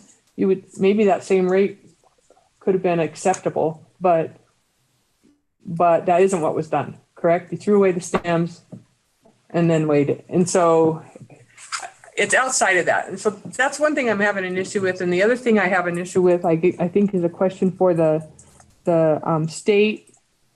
It seems like you had the initial audit, then you had a redetermination, and then you had an argument before the administrative law judge. I didn't see where it was briefed or argued for the redetermination amount to be rejected and then go back to the original audit amount. I don't understand what the adjustment was to bring it down and what reason it was taken back to the original audit. There was no brief argument that I could see in that. And so I wanted to know what justifies that. Thank you, Commissioner Byram. Natasha Gabriel for the record. You're correct. It was not argued in any briefing. The department did not choose to touch that portion of the audit. What was found in testimony by the ALJ when questioning the auditor was that the category of whole wet plant approved for extraction, the auditor, I want to say, used his discretion to help credit the taxpayer to bring down that deficiency. And the ALJ determined that it was not, those whole wet plant approved for extraction did not have a different process, if you will, for harvesting. It was all the same and therefore was against the regulation for processing. And so she reversed that portion of the audit. I hope that makes sense, but please let me know if I can clarify that in any way. way. Commissioner Byram, I've dealt with a lot of the audits, and in between the audit and the redetermination, there's some give and take, there's some documents, and there might be a little bit of negotiation. So whatever they've settled on in the redetermination, generally, if the state has given something, that's hopefully to resolve the issue and not have it go forward. It's kind of a negotiated amount, I would think, in a lot of cases, agreed to. Those items are agreed to between the party and the state, and without, and then the taxpayers then, in a sense, being punished by having raised an appeal to the administrative law judge and then having them backtrack and increase it back to the original audit. You see what I'm saying? They may have negotiated something between them that would hopefully have satisfied the issue. It didn't, but they shouldn't be punished for then taking it to administrative law judge and having it increase. So I do have an issue with that portion of the decision, and I'm still trying to understand how exactly we got to valuing everything as a whole wet bud, or a bud that was actually wet. You know, that part I'm still kind of not understanding. This is Commissioner Witt. Go ahead. I think we have maybe a math issue. In my opinion, and from my experience in raising alfalfa, you have different moistures, pretty common. Round numbers, if it's alfalfa, any living plant's going to be around 80% moisture when you fresh cut it. And it makes sense to me that fresh cut alfalfa or marijuana is going to have a lower value because you've got 80% moisture. That's mostly water. It does have value. It has juice. Just as the stems have value, it's the circulatory system of the plant. So also in marijuana, it's the fiber of the plant. So there's a whole fiber industry that's not being taken advantage of in the cultivation of marijuana in the state. So I'm not a marijuana grower, but I am a farmer and I understand silage. If we were to make silage, we can ensile it and store it. You guys froze it. And with the stem, it would have had a lower value. But without the stem, that value would have been higher. But where I think the math issue, at least I'm not clear if the department used the correct math. I don't know the status of the leaves or the shake, if you want to call it that, and the bud. So the bud would have the highest value. I'm assuming that it was dried at some point. Maybe somebody can ask that question, because it comes up that there's an issue where the cultivation facility is claiming that they have never produced the volume based on weight that the state says they are, and that might be because the product was dried. I think there's confusion, because if you were to not do your math correctly and compensate for the moisture, you would be overtaxing Solus on a value that is calculated on dry weight versus wet weight. I'm hoping I explained that. It's how I view it. So here's an example. If I'm going to sell silage, which is wet alfalfa, it's going to sell for around $30 a ton because it has somewhere around 70% moisture in it. If I'm going to sell dry hay that only has 10% moisture in it, it's going to sell at $100 a ton. Okay? So my concern is that perhaps the math wasn't done correctly. We have to agree, I think, that Solus did not follow procedure by pre-trimming these plants and then freezing them because they chose to call it wet plant and pay less tax up front. And maybe that exists in the reg. I don't understand quite why they would freeze it in the first place, other than speed of processing. But the big mistake was it didn't account for the stems. And depending on the cultivation of the plant, you can have a lot of stem weight. So you just can't not follow that part of the rule. However, going back to this weight and how much taxing the taxpayer on 100% bud would not be fair, and taxing the taxpayer based on wet bud would not be fair either. And that would answer the question as why they claim they couldn't ever or never have produced that much marijuana. Good job. Can I follow up? This is Commissioner Byram. Can I follow up with that statutory construction question?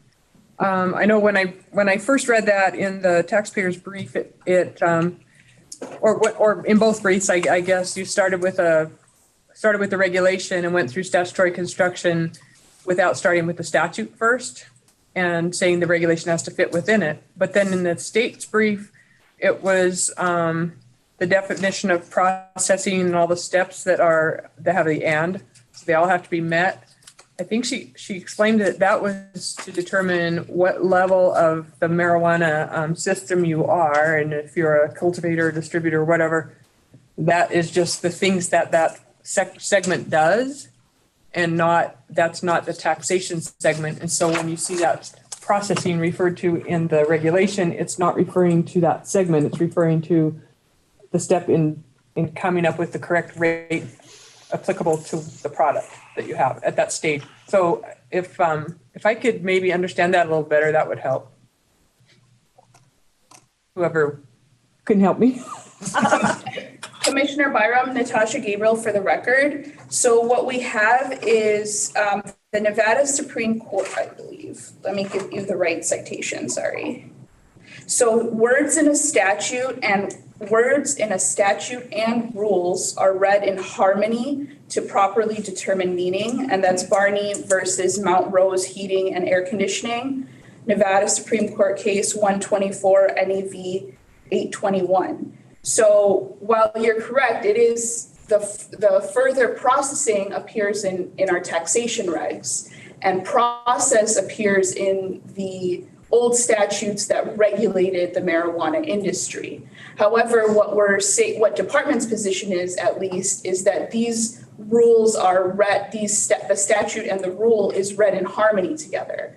So when taxpayer raised the issue of, well, what does it mean to process? Department's position, and ALJ agreed, was, well, you actually have a definition of process. It's not vague because the legislator did define it. And so there's a presumption there that department knew of these statutes and this commission when it passed those regulations.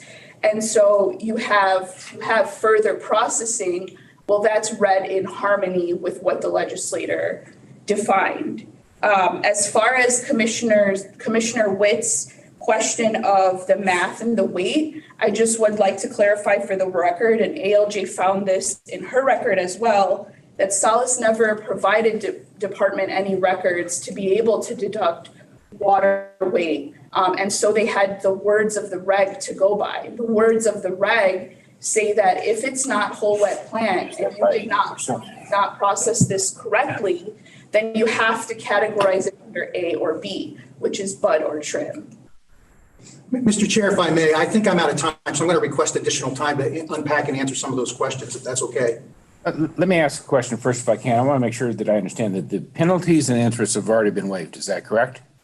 That's my understanding, yes, Mr. Chair. Okay, and it's the taxpayers' belief that they owe taxes. You just don't think you owe that much in taxes. That's exactly correct, Mr. Chair. We do not believe that we owe the kind of tax that the department is asserting. We believe that we owe tax, and we have provided ways to calculate that tax. We're talking about the weight of one stem. We can average stems. We can add that back into our calculations. We can go back and determine the audit that way. We don't dispute that we cut it and throw it away. Don't dispute that at all. Let's add it back in. We're happy to pay the tax once that's added back in and that calculation is correct. But cramming whole wet plant, 80% water, into a category of very economically valuable bud is against the legislature's policy here. And that's what we're saying. The regulations don't define the term process. So we have to look to the legislative, the definition provided in 453D to determine what the word process means. In this case, it is conjunctive, and the taxpayer didn't process.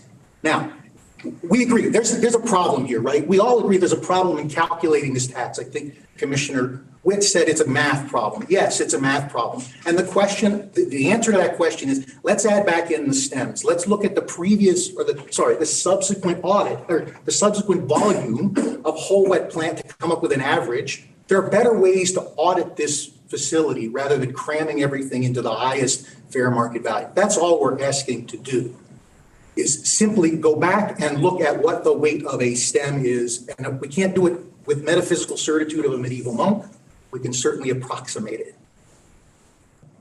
I hope that answers everybody's questions. Again, I'll submit, and I believe I'm out of time, so I don't want to take up this commission's time. All right. Natasha, would you give me the taxes I've got at 363,093.46? I think you gave us a different number. Yes, Chairman, I have $350,075.75, and I base that upon the department's correspondence that they sent after the ALJ's decision was handed down. Okay. Commissioner Witt again. So did anybody do any math? That's what I want to see. I did not see it. No calculation in the ALJ's assessment. I think the whole thing started out wrong because there was an error made on Solis's part, because I immediately started thinking, hey, that's a good way not to pay a lot of tax. Let's cut the stems out, and that's the branches, probably 50% of the weight left. Now, if you add that back and you don't do correct math, you're going to pay even more tax. The question, I guess, is what happened to the stuff that you froze? What'd you do with it? And what would be fair is, was it dried? And I think there's a moisture factor in how the state calculates the value of bud, because good bud has different moistures in it. If those that smoke weed want to smoke it, you got to have 20% moisture in it. It's a very complex curing process to have something that's really good. And the state never set it up to make any of this really be able to be really good, because the majority of the weed is grown in a greenhouse artificially. And God's the one that gave us weed, and it grows best outside. And that's where the medicine gets put into it. And that's where whatever value you're after gets put into it. So there has to be a value and has to be a moisture, and then we'll know if we're fair with Solis and if we're fair with the state. So somebody has to show me some calculations. And you'd have to, on Solis's part, provide them with some kind of number. Mr. Chair, if I might respond. So, yes. Yes. So first of all, we have provided that. We did provide that to the auditor. If you notice, this is going back and forth with the auditor over a period of many months. We tried to discuss that with the auditor. It comes down to an interpretation that, again, the auditor was very professional. The entire department was incredibly professional. They understand too, this is first harvest, first time in this industry, right? We're all sort of feeling our way in the dark here. So it's important to get it right. But I will say that on the record, there was never any evidence that we dried or cured any of this. The whole wet plant that was flash frozen was typically sent to our processing facility. The metric reports, yes, there are metric reports that were in error. We own that. We did make that mistake. But again, first harvest, first time in a new industry. You are absolutely correct. And we didn't throw away all of the stems, by the way. We threw away the central stalk. That's it. And really all we're asking is that the auditor go back. We'll give him the numbers to calculate what that central stalk is and what the tax ought to be on that central stalk. And there's many ways to verify that. Again, we have subsequent harvests to verify that. And then if I may, I will just dispute the fact that Solis provided any records. I personally have never seen records of water weight. The ALJ noted the same in her decision, and I believe it's in the audit report as well. That's not to say that Solis doesn't have the records. It's just that's a fact that I would dispute for the record.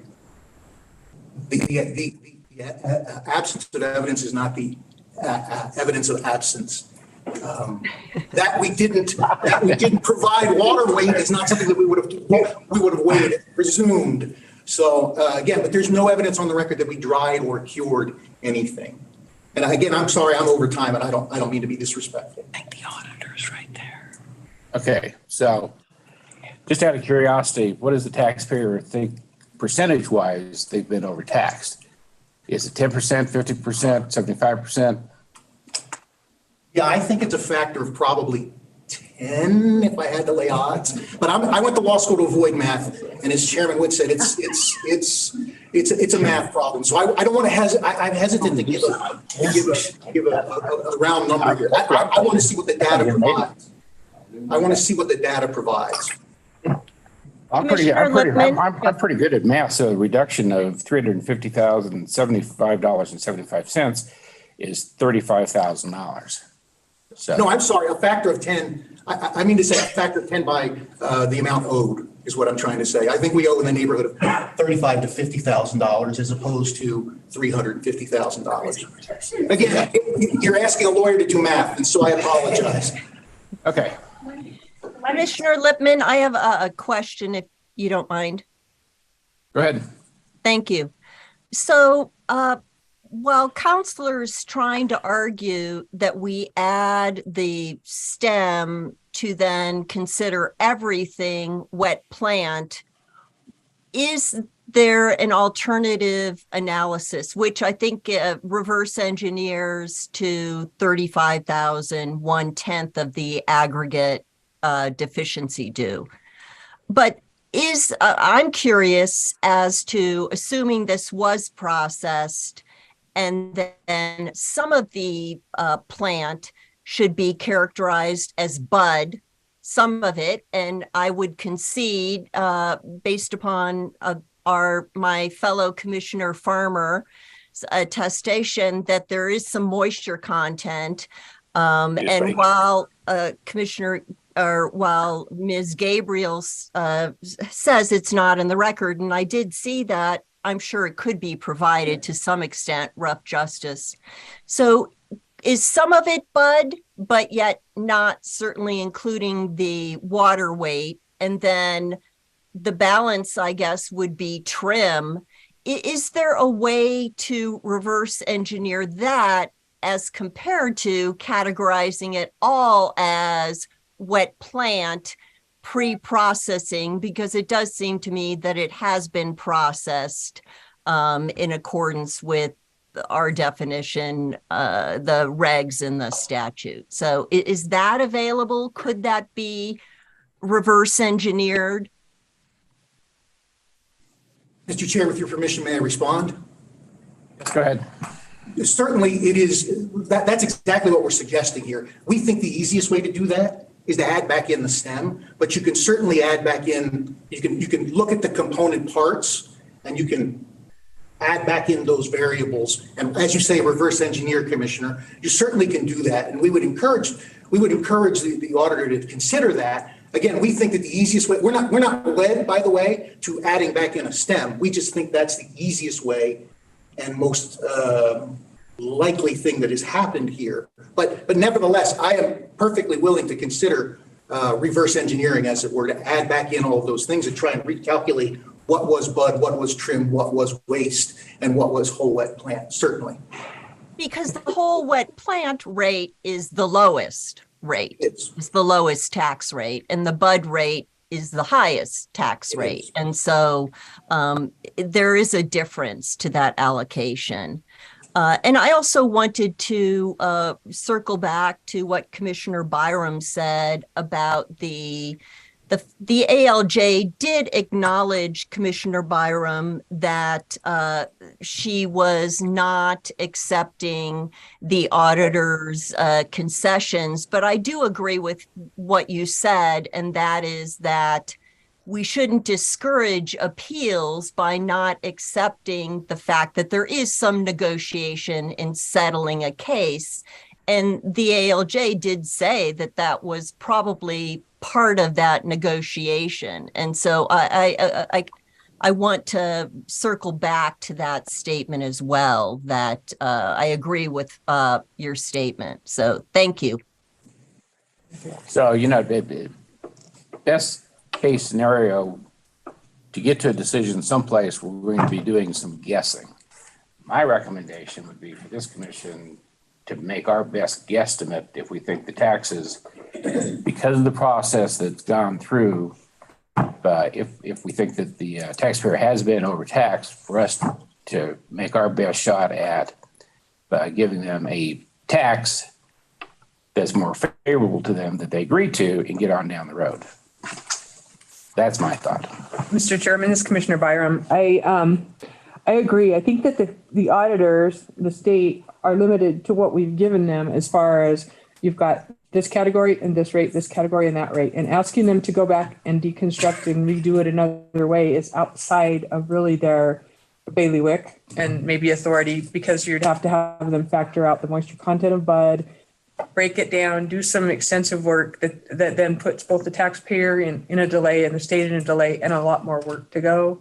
Whereas we have the discretion to say, we recognize the state, the auditors have done the best they could. This is a company that isn't a long-standing company with a lot of experience trying to skirt the law. They were brand new, and there's some mistakes that were made in not falling into the categories that have been established. I think that the regulation and the statute harmonize well enough. So that argument I was concerned about has kind of been resolved to my satisfaction, and it goes away after this anyway, since the statute is gone. Right. But I would just say that I agree with you. I think if we were to say on the low side, 35 to 50,000 is probably what they say they owe. The state has 350,000. We could say split the difference, resolve this, agree to 100,000, and go forward. But I think we put the administrative law judge in a strange situation if we reverse the order, but just say we would agree with this, but we see these extenuating circumstances, so we would like you to, if both parties would be agreeable, and this isn't going to be appealed any further, so you'd have to really be in an agreement to split the baby and go with a dollar amount. And I'm just throwing 100,000 out as an option that's sort of in between. Should it be more or less? Who knows? Without going back and it's a guesstimate. Doing a science project out of it. And I did the math at 80%, since that kept getting thrown around. So 80%, if you take 80% off of the $350,000, $75.75, your taxes are lowered to $70,000, $15.15. 70,000? Yeah. And another thing for the record, I just want to acknowledge that I'm really impressed with Commissioner Witt's knowledge of the marijuana industry and background. Oh, thank you. Really impressive. But he admitted it was God's fault. God.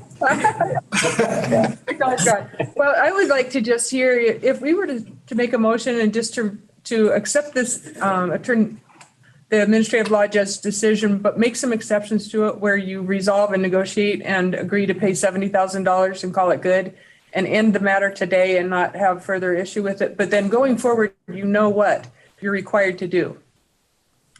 Would that be agreeable to you? Mr. Chair, may I respond? Yes, please do. I'm the taxpayer's representative. I haven't spoken to the taxpayer about compromise. I think we're open to compromise, obviously. Might I make this suggestion that we continue this hearing for 1 month or until the May commission meeting to see if we can't work it out, and I will take the $70,000 offer to my client. If we've resolved it, there'll be no need for a hearing if Ms. Gabriel's okay with that. I would, Natasha Gabriel for the record, I would otherwise be okay with that. However, this will be my last commission meeting until I return from maternity leave June 19th. So, yeah, I won't be here. Yeah. Sorry. Commissioner Lippman, for the record, congratulations. Thank you very much, Commissioner. Well, let's see if I can complicate it and simplify it at the same time. I think what we could do is a motion to uphold the ALJ with the caveat that if the taxpayer agrees to the $70,000, that ends it. Mr. Chairman, If I might, Commissioner Brown, I do have a problem with the portion of the ALJ's decision that denies the extraction piece, for the reasons Commissioner Byram and Commissioner Lippman stated. So I don't want to complicate this anymore. We spent a lot of time on it, but I have a problem approving the decision without addressing that portion of it. I can make a motion that'll account for that. Okay, go for it. Okay. I would like to make a motion in the matter of Solus Enterprise LLP that we uphold the Attorney General's opinion with the exception of the reversal of the redetermination tax amount reverting to the audit tax amount. And then further, we adjust that tax amount to be $70,000 if agreed to by the parties and paid within 30 days. And if not, they may reapproach the commission at a later date. For the record, Harry Ward, Deputy Attorney General, and I think in the motion might have been misspoke. I think they said Attorney General opinion, and I think it should have been referenced to the administrative law judge's opinion. You want me to start over and say it that way or just, okay. Okay, thank you very much. Might come out a little different. Commissioner Byram, sorry to interrupt, but I do have a friendly edit. I actually am a math person, teaching accounting, finance, and auditing right now. And so I think my sense of the number of the 70,000, which our chairman reverse engineered quite lovely. I believe that incorporates this adjustment, and I appreciate Commissioner Brown and you pointing that out and not approving that part of the ALJ's decision. So I just want the record to reflect that this $70,000 that we're pulling out of guesstimates includes the acknowledgement that we are including this negotiation with the auditors. Great, thank you. That makes sense? Yes. Thank you. Do you want me to make the motion or did you want to? I would be delighted if you did it. Mr. Chairman, I would withdraw the previous motion that I attempted to make. And I would like to make a motion in the matter of Solus Enterprises LLP that we uphold the administrative law judge's decision in this matter with the exception of the reversal of the adjustment that was made pursuant to a petition for redetermination. And further, we adjust the payment amount due to $70,000 payable within 30 days of this decision. Okay, I have a motion. Do I have a second? Commissioner Witt, second. Further discussion? Seeing none, all in favor say aye. Aye. Opposed? Motion carries unanimously. Thank you very much. Thank you all for your thoughtful consideration. Thank you. Do we need a 10-minute break? Yes. 10-minute break. We're off the record. Thanks so much for being Interesting.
No, sorry. We're off mute now. We're off mute. Okay, we're back on the record. Director Hughes?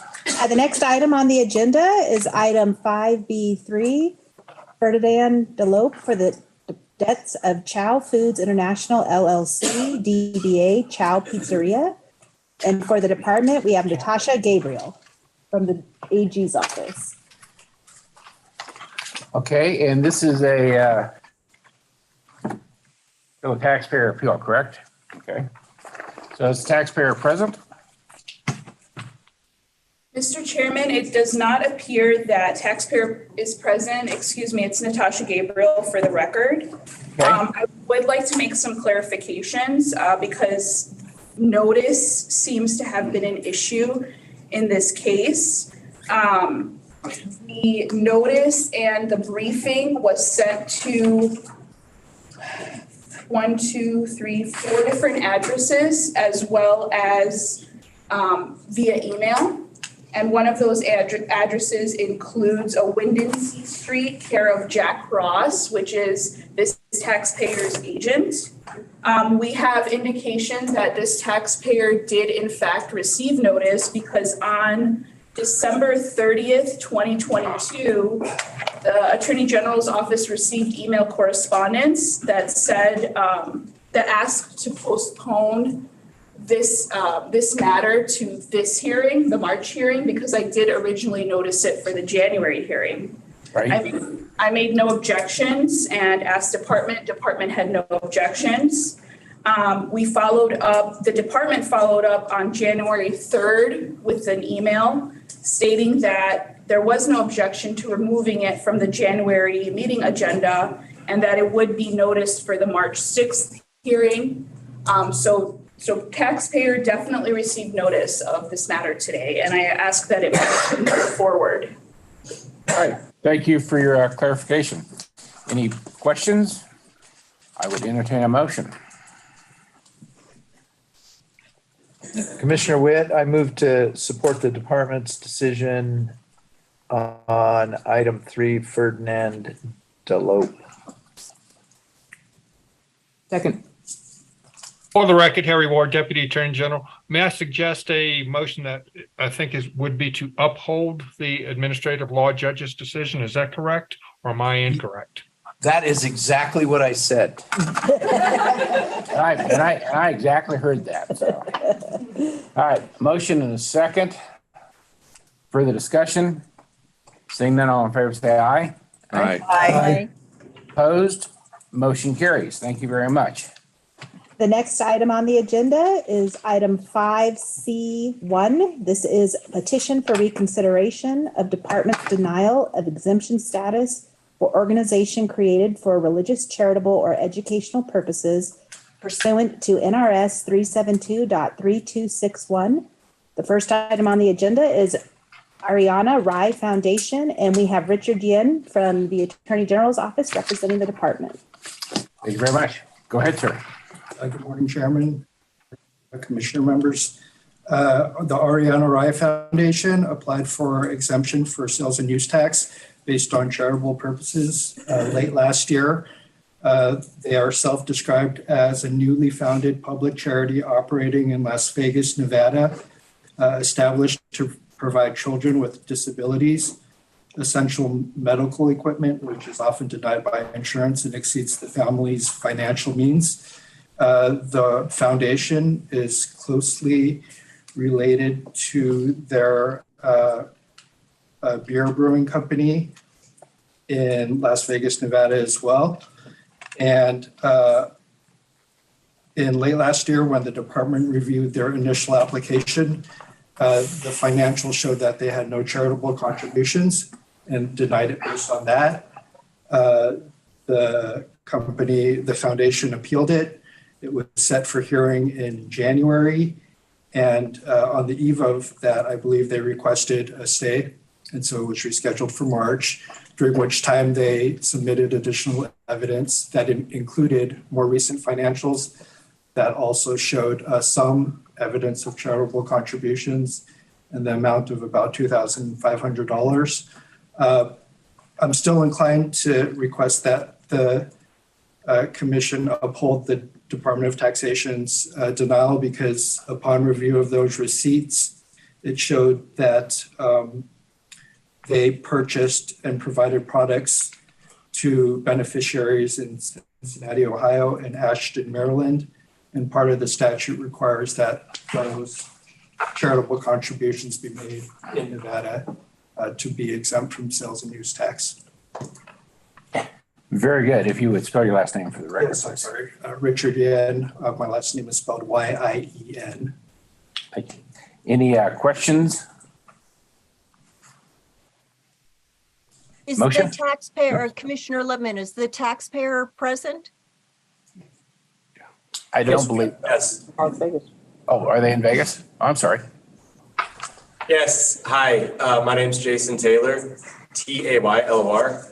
I am the taxpayer in this case. I'm the executive director and founder of the Ariana Rye Foundation. And if I may, I'd just like to say thank you for hearing our case and our appeal. To answer the question, we currently have not had any bias on the children that we've been helping as far as geographical location. Our preference would be moving forward, would be to help more kids closer to home in the state of Nevada. We currently do most of our advertising, I guess, if you will, through social media. We are trying to help children that are disabled, families that are of lower income situations. We're looking for children that have situations where they've had their equipment denied by insurance. And that these are a lot of times we found out that insurance likes to call these things things like bath chairs and sitting chairs so that they can be social with their family. And quite honestly, these things are needs for these kids. And I think it's important that we don't be biased in our locations, but we would like to start helping a lot more children in Nevada. Of course, children with disabilities it's not a huge wide net, and we have to find these kids. And so we use social media. We get a lot of requests from people through social media, and that's how we're able to kind of vet some of our prospective kids that we want to help. As it was stated, we do use Nevada Brewworks as a hub for some of the foundation and some of the money that we gather. We hold events at Nevada Brewworks that gives us a venue that we can give discounted to Ariana Rye Foundation. A couple of the beers that we have on, when you purchase the beer, we donate a portion of what we get to the Ariana Rye Foundation. But I think it's important to know that the Ariana Rye Foundation is, it's me and my wife. We've generated most of the funds. We've donated most of the funds that go into the Ariana Rye Foundation. We don't pay ourselves a salary. We do it just because we have a daughter that's disabled. That's Ariana Rye. She has cerebral palsy, and we do it just because of the things that we learned from having a disabled child, the challenges that we personally had getting her equipment. Okay, thank you very much, sir. Any questions? Mr. Chairman? Yes. This is Commissioner Byram.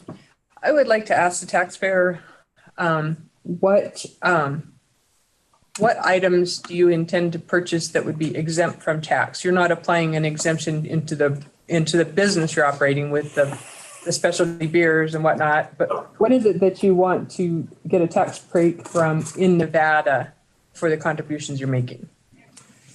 In some of the cases, we are buying things like specialty chairs, bath chairs, strollers, beds.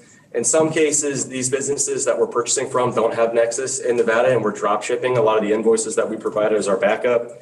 The items are being drop shipped to their location anyway. We're purchasing it from a vendor that doesn't have Nexus in Nevada, and it's never actually crossing state lines and going into Nevada, in which case there is no sales tax that's being charged to the Ariana Rye Foundation anyway.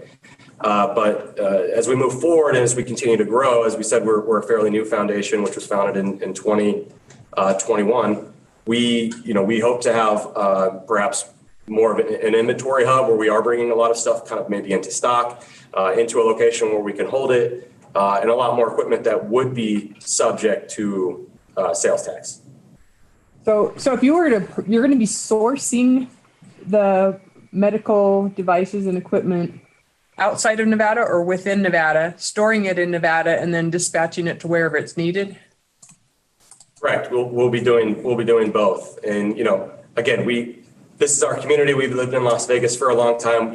I think our goal, our longstanding vision would be to help a lot more local kids, especially in Clark County, if we can. But as of right now, we've helped, I think we've got a handful of about 7 or 8 kids that we've bought equipment for. So, about once per quarter per year right now, we're buying, a couple $1,000s, a few $100s worth of equipment for kids.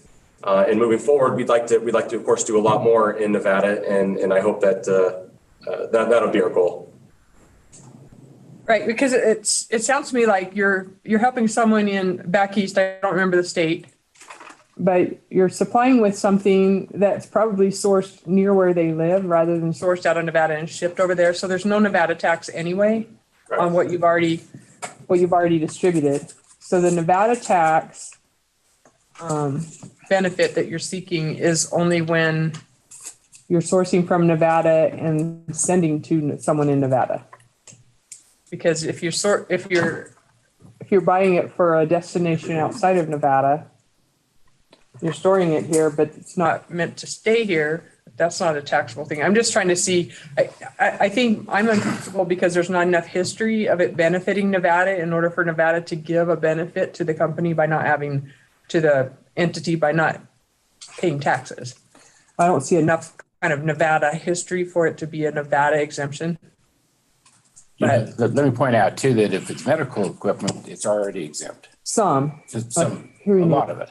Well, hearing aids aren't. Yeah, I know. We know this, but yeah, so a lot of that stuff is going to be fall under a Nevada exemption already. But so we're trying to understand. It's a great idea and a great plan and a way to honor your daughter. And I think, what you've got going on is great. We're just trying to fit it into the statutory requirements that we have and the, in all fairness, with the other exemptions that other ways that we apply this same exemption so that it's fair. And so it needs to benefit Nevada in some way in order for Nevada to give up some of the revenue that helps cover the government and the services and things that are provided here. So we're just trying to weigh and balance what this is. And it doesn't seem to me like there's quite enough history to make that decision, but that's all I was going to say. If I could address that. Commissioner Lippman, to backstop that, I agree with Commissioner Byram, but that doesn't mean that down the road, to the extent there's a history, and we appreciate you being in Clark County and Nevada, and I am confident there are children throughout our state that need your services. And so on a going forward basis, to the extent we deny it now, that doesn't mean you can't come before and request it with documentation showing a Nevada nexus. And I would strongly encourage you to reach out to a number of nonprofits in Nevada that I'm sure have children who would need your services. And I commend you and your spouse for doing this work. It really is very impressive and very necessary. So thank you. Okay. There's something else you wanted to say, sir? Yes. Thank you. Robert Kern, counsel for the Ariana Rye Foundation. Just to address the Nevada Nexus issue, what I wanted to point out is that this is, you're not talking about right now any sort of loss of revenue in exchange for this benefit, because this is only going to come into play if it's affecting Nevada people.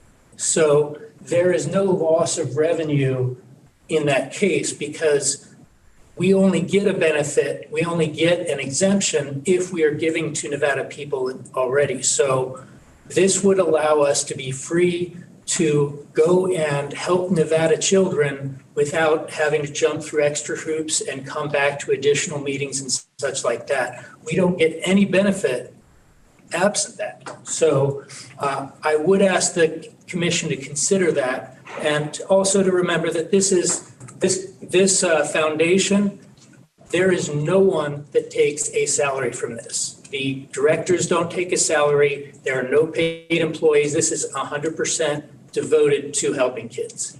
And I understand and absolutely agree with the policy that this is to benefit Nevada children. If giving us this exemption right now today, that would allow us to do that more easily, and it would not give us any benefit for helping out of Nevada children because there wouldn't be any tax in that case anyway. Okay, thank you very much. Any other questions, sir? Chairman, may I? Yes, please. So I just wanted to address a few issues based on Commissioner Byram's inquiry. The receipts were made from businesses in St. Louis, Missouri, and shipped to a beneficiary in Cincinnati, Ohio. And another one was purchased from a vendor in New York and shipped to Maryland.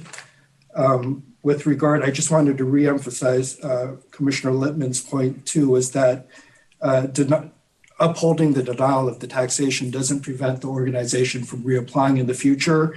The Department of Taxation doesn't deny that children with special needs are subjects of charity. And in response to Council's comments, the burden of proof does fall upon the taxpayer to show that exemption, that you qualify for exemption. And here, the department staff just did not have enough information for them to meet that burden. And going back to Commissioner Byram's point in that, if you do that just based on the mere pledge that you plan to do it, well, then the commission would have to approve it for any organization that wants to hold a convention in Vegas that just says, hey, we intend to provide charitable contributions, but show no proof of it currently. Okay, thank you. Yeah, unfortunately, we've been pretty set in our ways, if you will, of the taxpayer proving to us that they deserve this. And unfortunately, again, it's a great thing they're doing. It just doesn't meet our requirements right now. I don't think. So, any other questions? Motions? Mr. Chairman, this is Commissioner Byram. I would move that we uphold the denial of exemption status at this time for Ariana Rai Foundation, and would encourage you to apply again in a year with a year's worth of financials under your belt. Commissioner Lippman seconds the motion, and to the extent that you apply and the department accepts your application, the good news is you don't have to come before us again. Exactly. Okay, have a motion and a second for the discussion. Seeing none, all in favor say aye. Aye. Aye. Opposed? Motion carries unanimously. Thank you very much and good luck to you.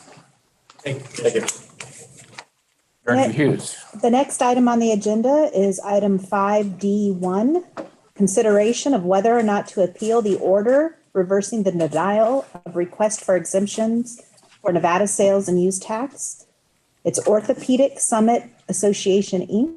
versus Nevada Department of Taxation, Nevada Tax Commission, First Judicial District Court Case number 22C000331B. And for the department, we have Andrea Nichols. Good morning. For the record, Senior Deputy Attorney General Andrea Nichols, NICHOLS, appearing on behalf of the Nevada Department of Taxation.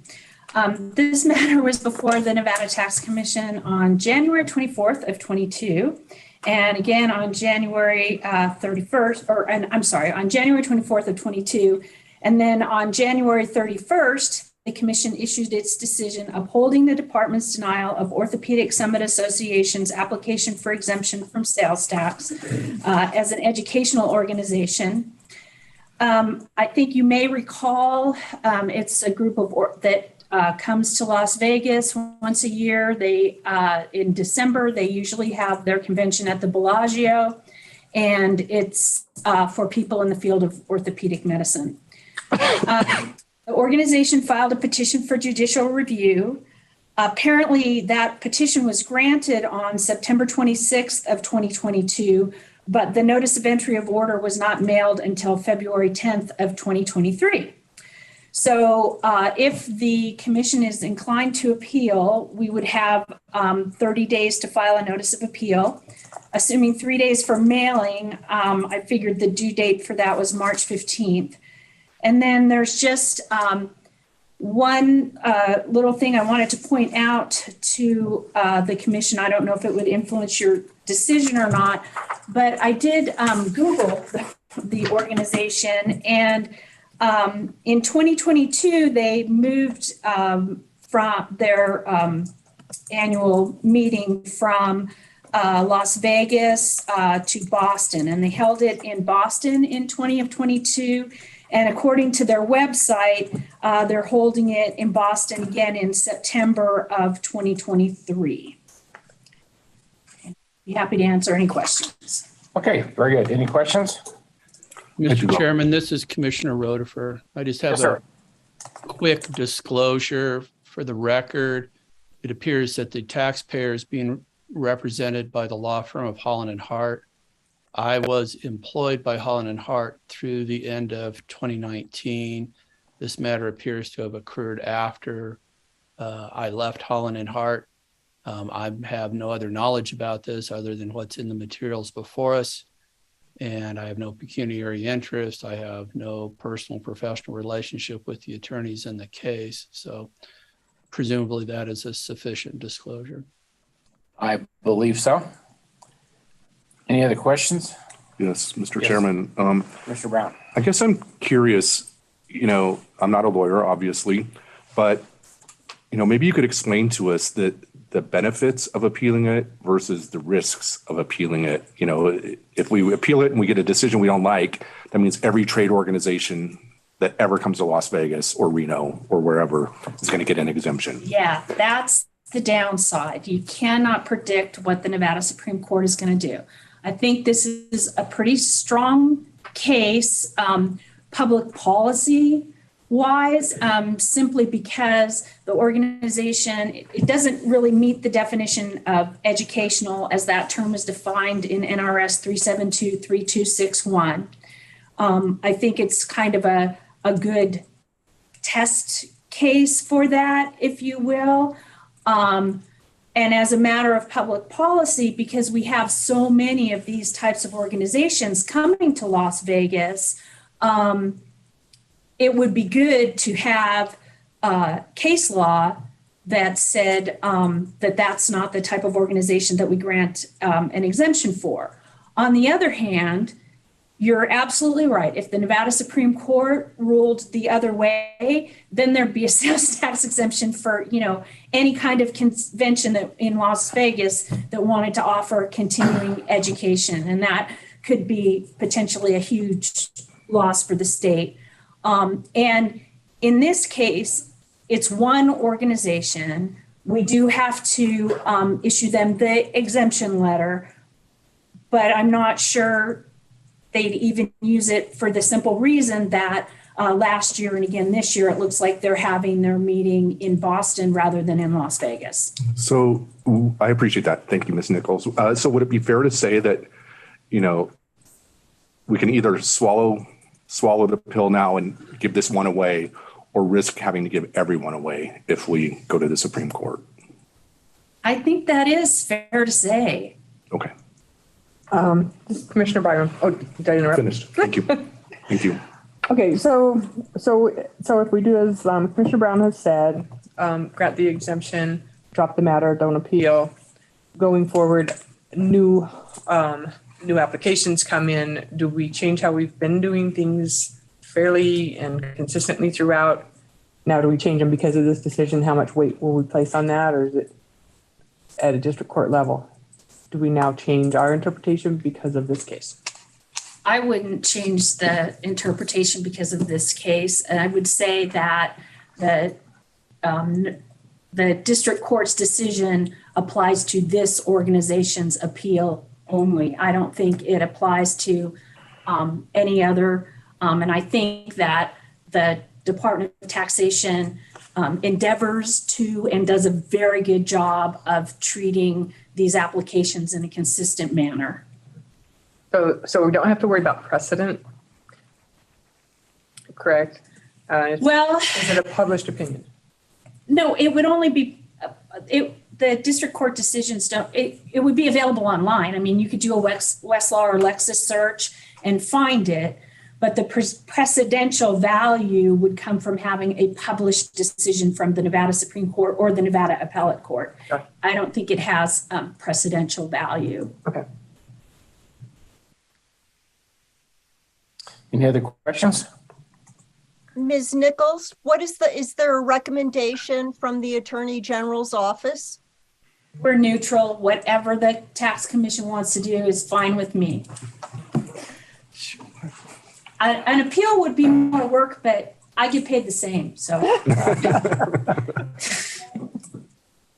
Yeah, it seems to me like we have this come up often to try to answer this question, not just for this one, but we've had it over the years many times. And like Mr. Brown, I'm not an attorney either, but sometimes I think you got to roll the dice and say, let's hope for the outcome, which is in our favor. And now you have it in law, and will save us a lot of time in the future. So, and I've had to deal with the Supreme Court as an appraiser on a lot of stuff, and they're pretty fair for the most part. And I from my reading of this, it's a pretty clear case. You could lose, but I think you got a good chance of winning. Yeah, and on that side, there is case law from other jurisdictions. There's no case law in Nevada on this issue.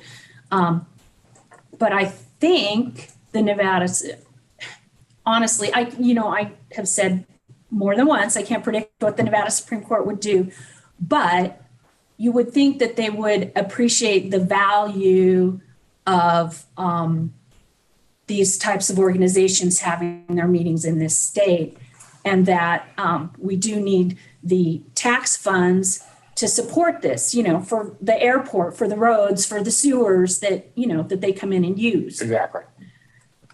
And that it really shouldn't be like a food and beverage credit, because, that's what it applies to. Right. Mr. Chairman, can I ask one other question? Absolutely. I apologize. So to make sure I understand, so if we did appeal it to the Supreme Court ultimately, and we don't get the answer that we want, is there an opportunity for a legislative fix at some point down the road to say, then we're going to change the law that makes it more explicit that if you're here for a convention, that doesn't cut the mustard? There's always that, and perhaps, it's too late for the 2023 session, but perhaps that's something that the commission and the department would want to think about for the 2025 session. Or even, I know the current administration is looking to cut regulations, but I think that there could be even just a clarifying regulation that said that, that the Nevada Department of Taxation interprets this regulation as not applying to, it's fraternal groups, organizations, or specifically does not apply to continuing education for a particular group. Because a lot of the case law does say that. I mean, like accountants, lawyers, doctors, they all need their continuing education. So that's where the case law from other states comes from. So I think if we could it seems like just a reg that said that the exemption doesn't apply to continuing education for a particular field of employment or endeavor might fix it. You could also, of course, start thinking about a bill draft request for 2025. Okay, so not all is lost if you don't get the answer that you want. Yeah. Okay, thank you. But that's something you could do now with or without appealing it to the Nevada Supreme Court. Which I think would be better, because then you're not battling. I mean, I think even just a clarifying regulation might work, Commissioner Byram, wouldn't a clarifying regulation bump up against the same argument that the taxpayer is making, that the regulation is being interpreted and going beyond the statute? So it's not. Try to incorporate. It's not. I think, and in fact, I pulled it up on my. I'm pulled the statute up on my phone just so that I could be really clear, but the definition for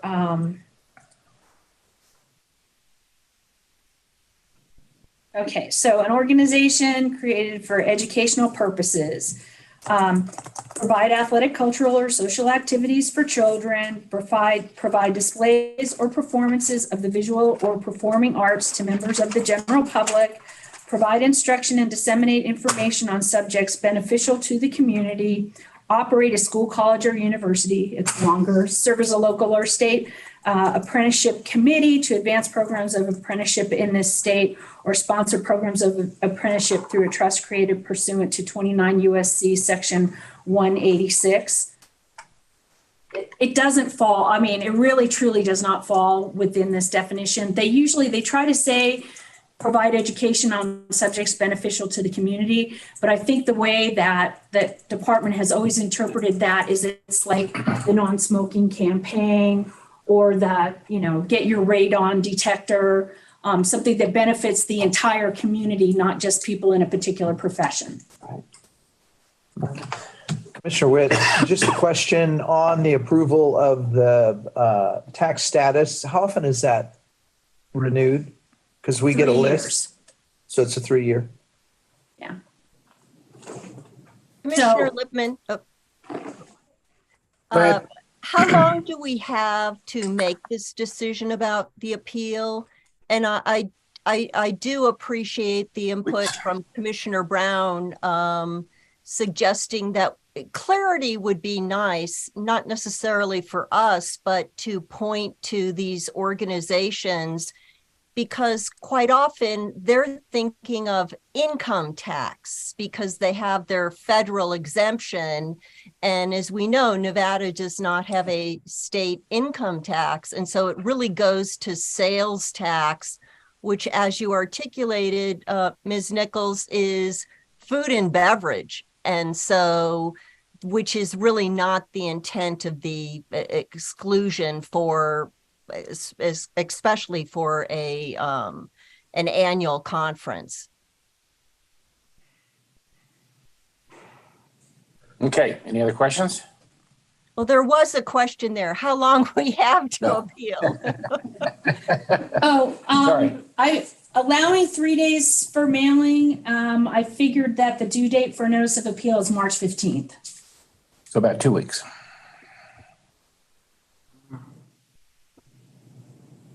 Mr. Chairman, Commissioner Byram, I would like to take a stab at a motion just to see where we are and so we can know whether we discuss further. Okay, please. Okay. I would like to make a motion that we decline to appeal the decision of the district court, right? In the case of Orthopedic Summit Association. Is there a second? Commissioner Bursey seconds. All in favor of the motion, say aye. Aye. Aye. Opposed? Aye. Motion carries. Thank you, Chairman and Commissioners. That's for yeah. All right, thank you very much. Yeah. Director Hughes. The next item on the agenda is agenda item 6A, which is penalty and interest waivers granted by the Department for Sales and Use Tax, Modified Business Tax, and Excise Tax. And item 6B is approval and denial status report log for organizations created for religious, charitable, or educational purposes. Both items are informational items and are included in your meeting packet. Which we read very carefully. Thank you. And then the next item is item 7, which is the briefing to the commission from the executive director. And so for my briefing today, I wanted to let the commission know that the 2023 legislative session is underway and the department has been very busy. We've already made 6 presentations.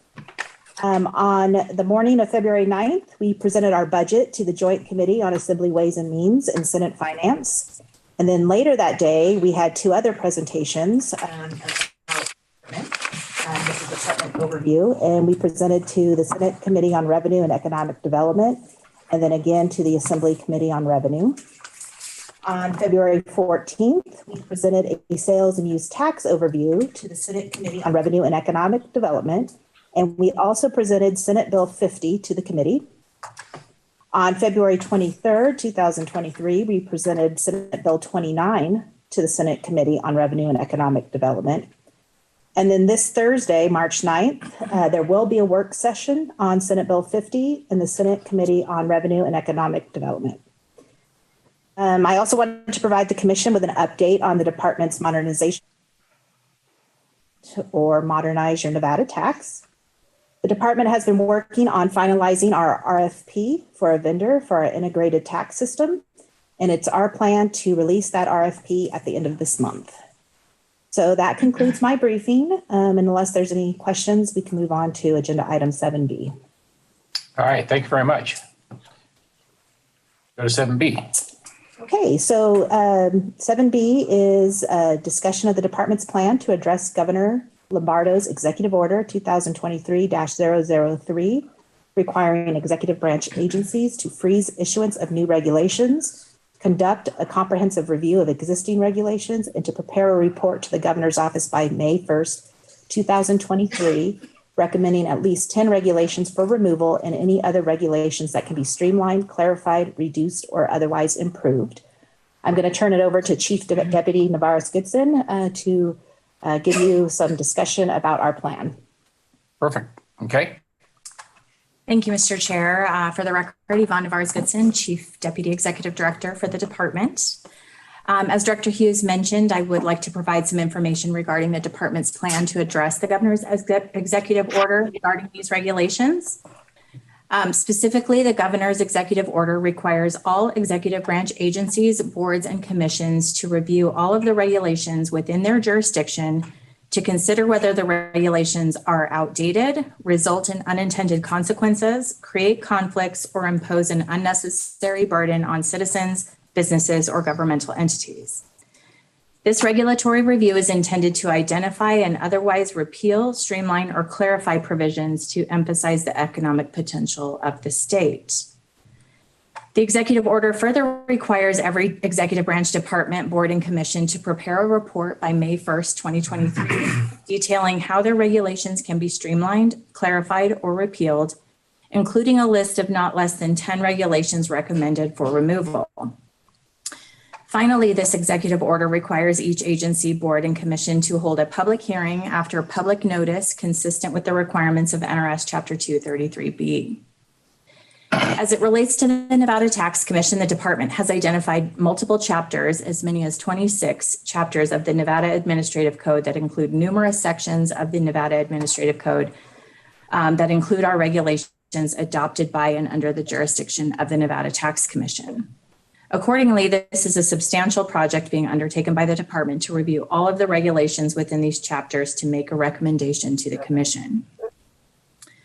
Moreover, the department is staffed to 4 other executive branch boards and commissions, 2 of which who also have regulations within their respective jurisdiction, and similarly will require those boards to hold a public hearing and prepare a similar report.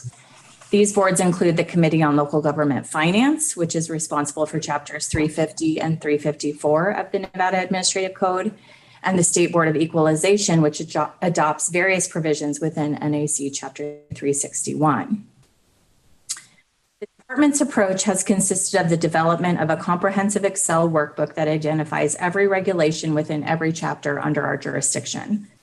The department has assigned all of these sections of NAC to subject matter experts within the department who are reviewing the existing regulations to make recommendations back to the executive team and myself as chief deputy who will be responsible for writing up this report. I would be remiss, of course, not to recognize the efforts of Sarah Glasner, who has undertaken the development of this comprehensive workbook so that our department experts may access this language and links to all of the provisions in order to make their recommendations, in particular in such a short time frame. Upon receipt of staff recommendation, I will in turn prepare 15-day notices of workshop and 30-day notices of public hearings for the Nevada Tax Commission, the Committee on Local Government Finance, and the State Board of Equalization. These notices will be provided to the stakeholders who have requested to be included on our mailing list, as well as to all members of the public. Although the executive order does not expressly require workshops in addition to public hearings, it encourages stakeholder involvement, and several stakeholders have requested the opportunity to present recommendations and provide feedback to the department. Accordingly, Executive Director Hughes has recommended an effort to hold these public workshops to better provide access to the public and the stakeholders to review and vet these matters before they are recommended back to the boards for their approval.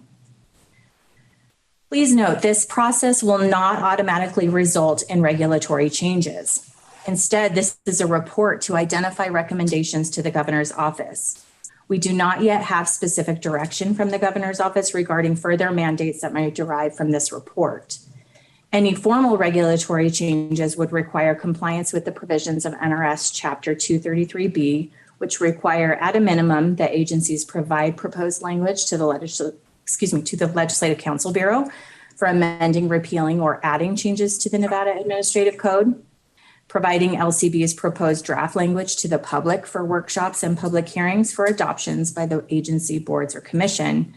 And then any such adopted regulations must also be approved by the Legislative Commission.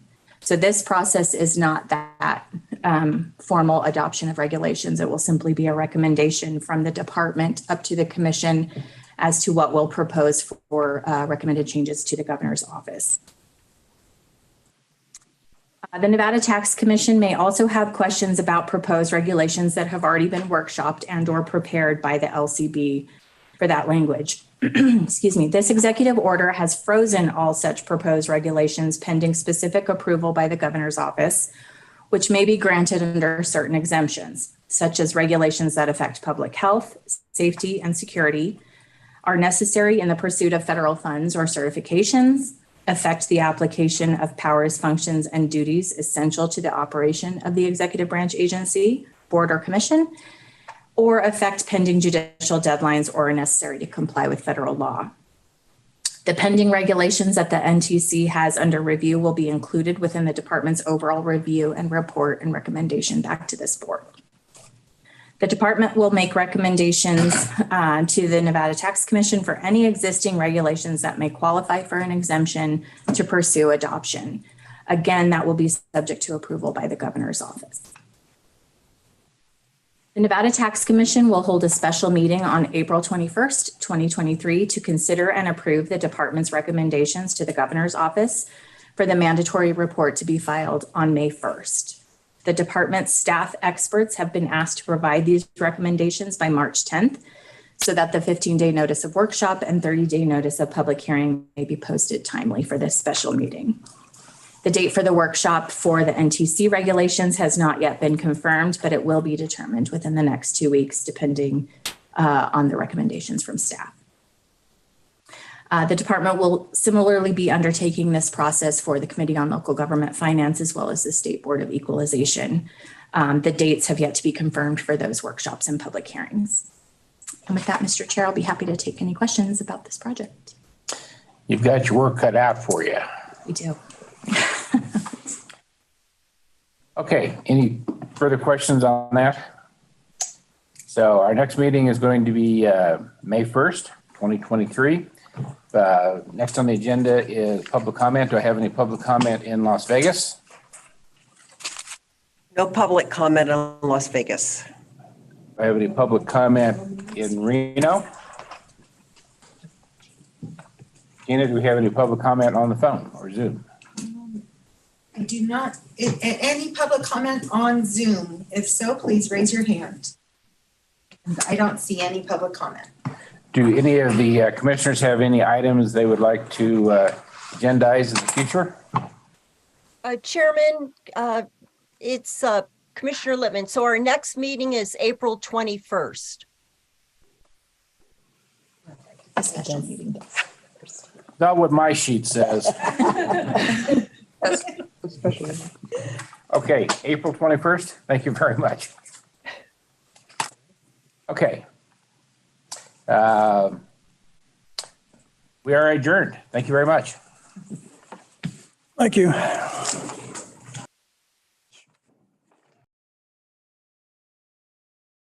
Thank you.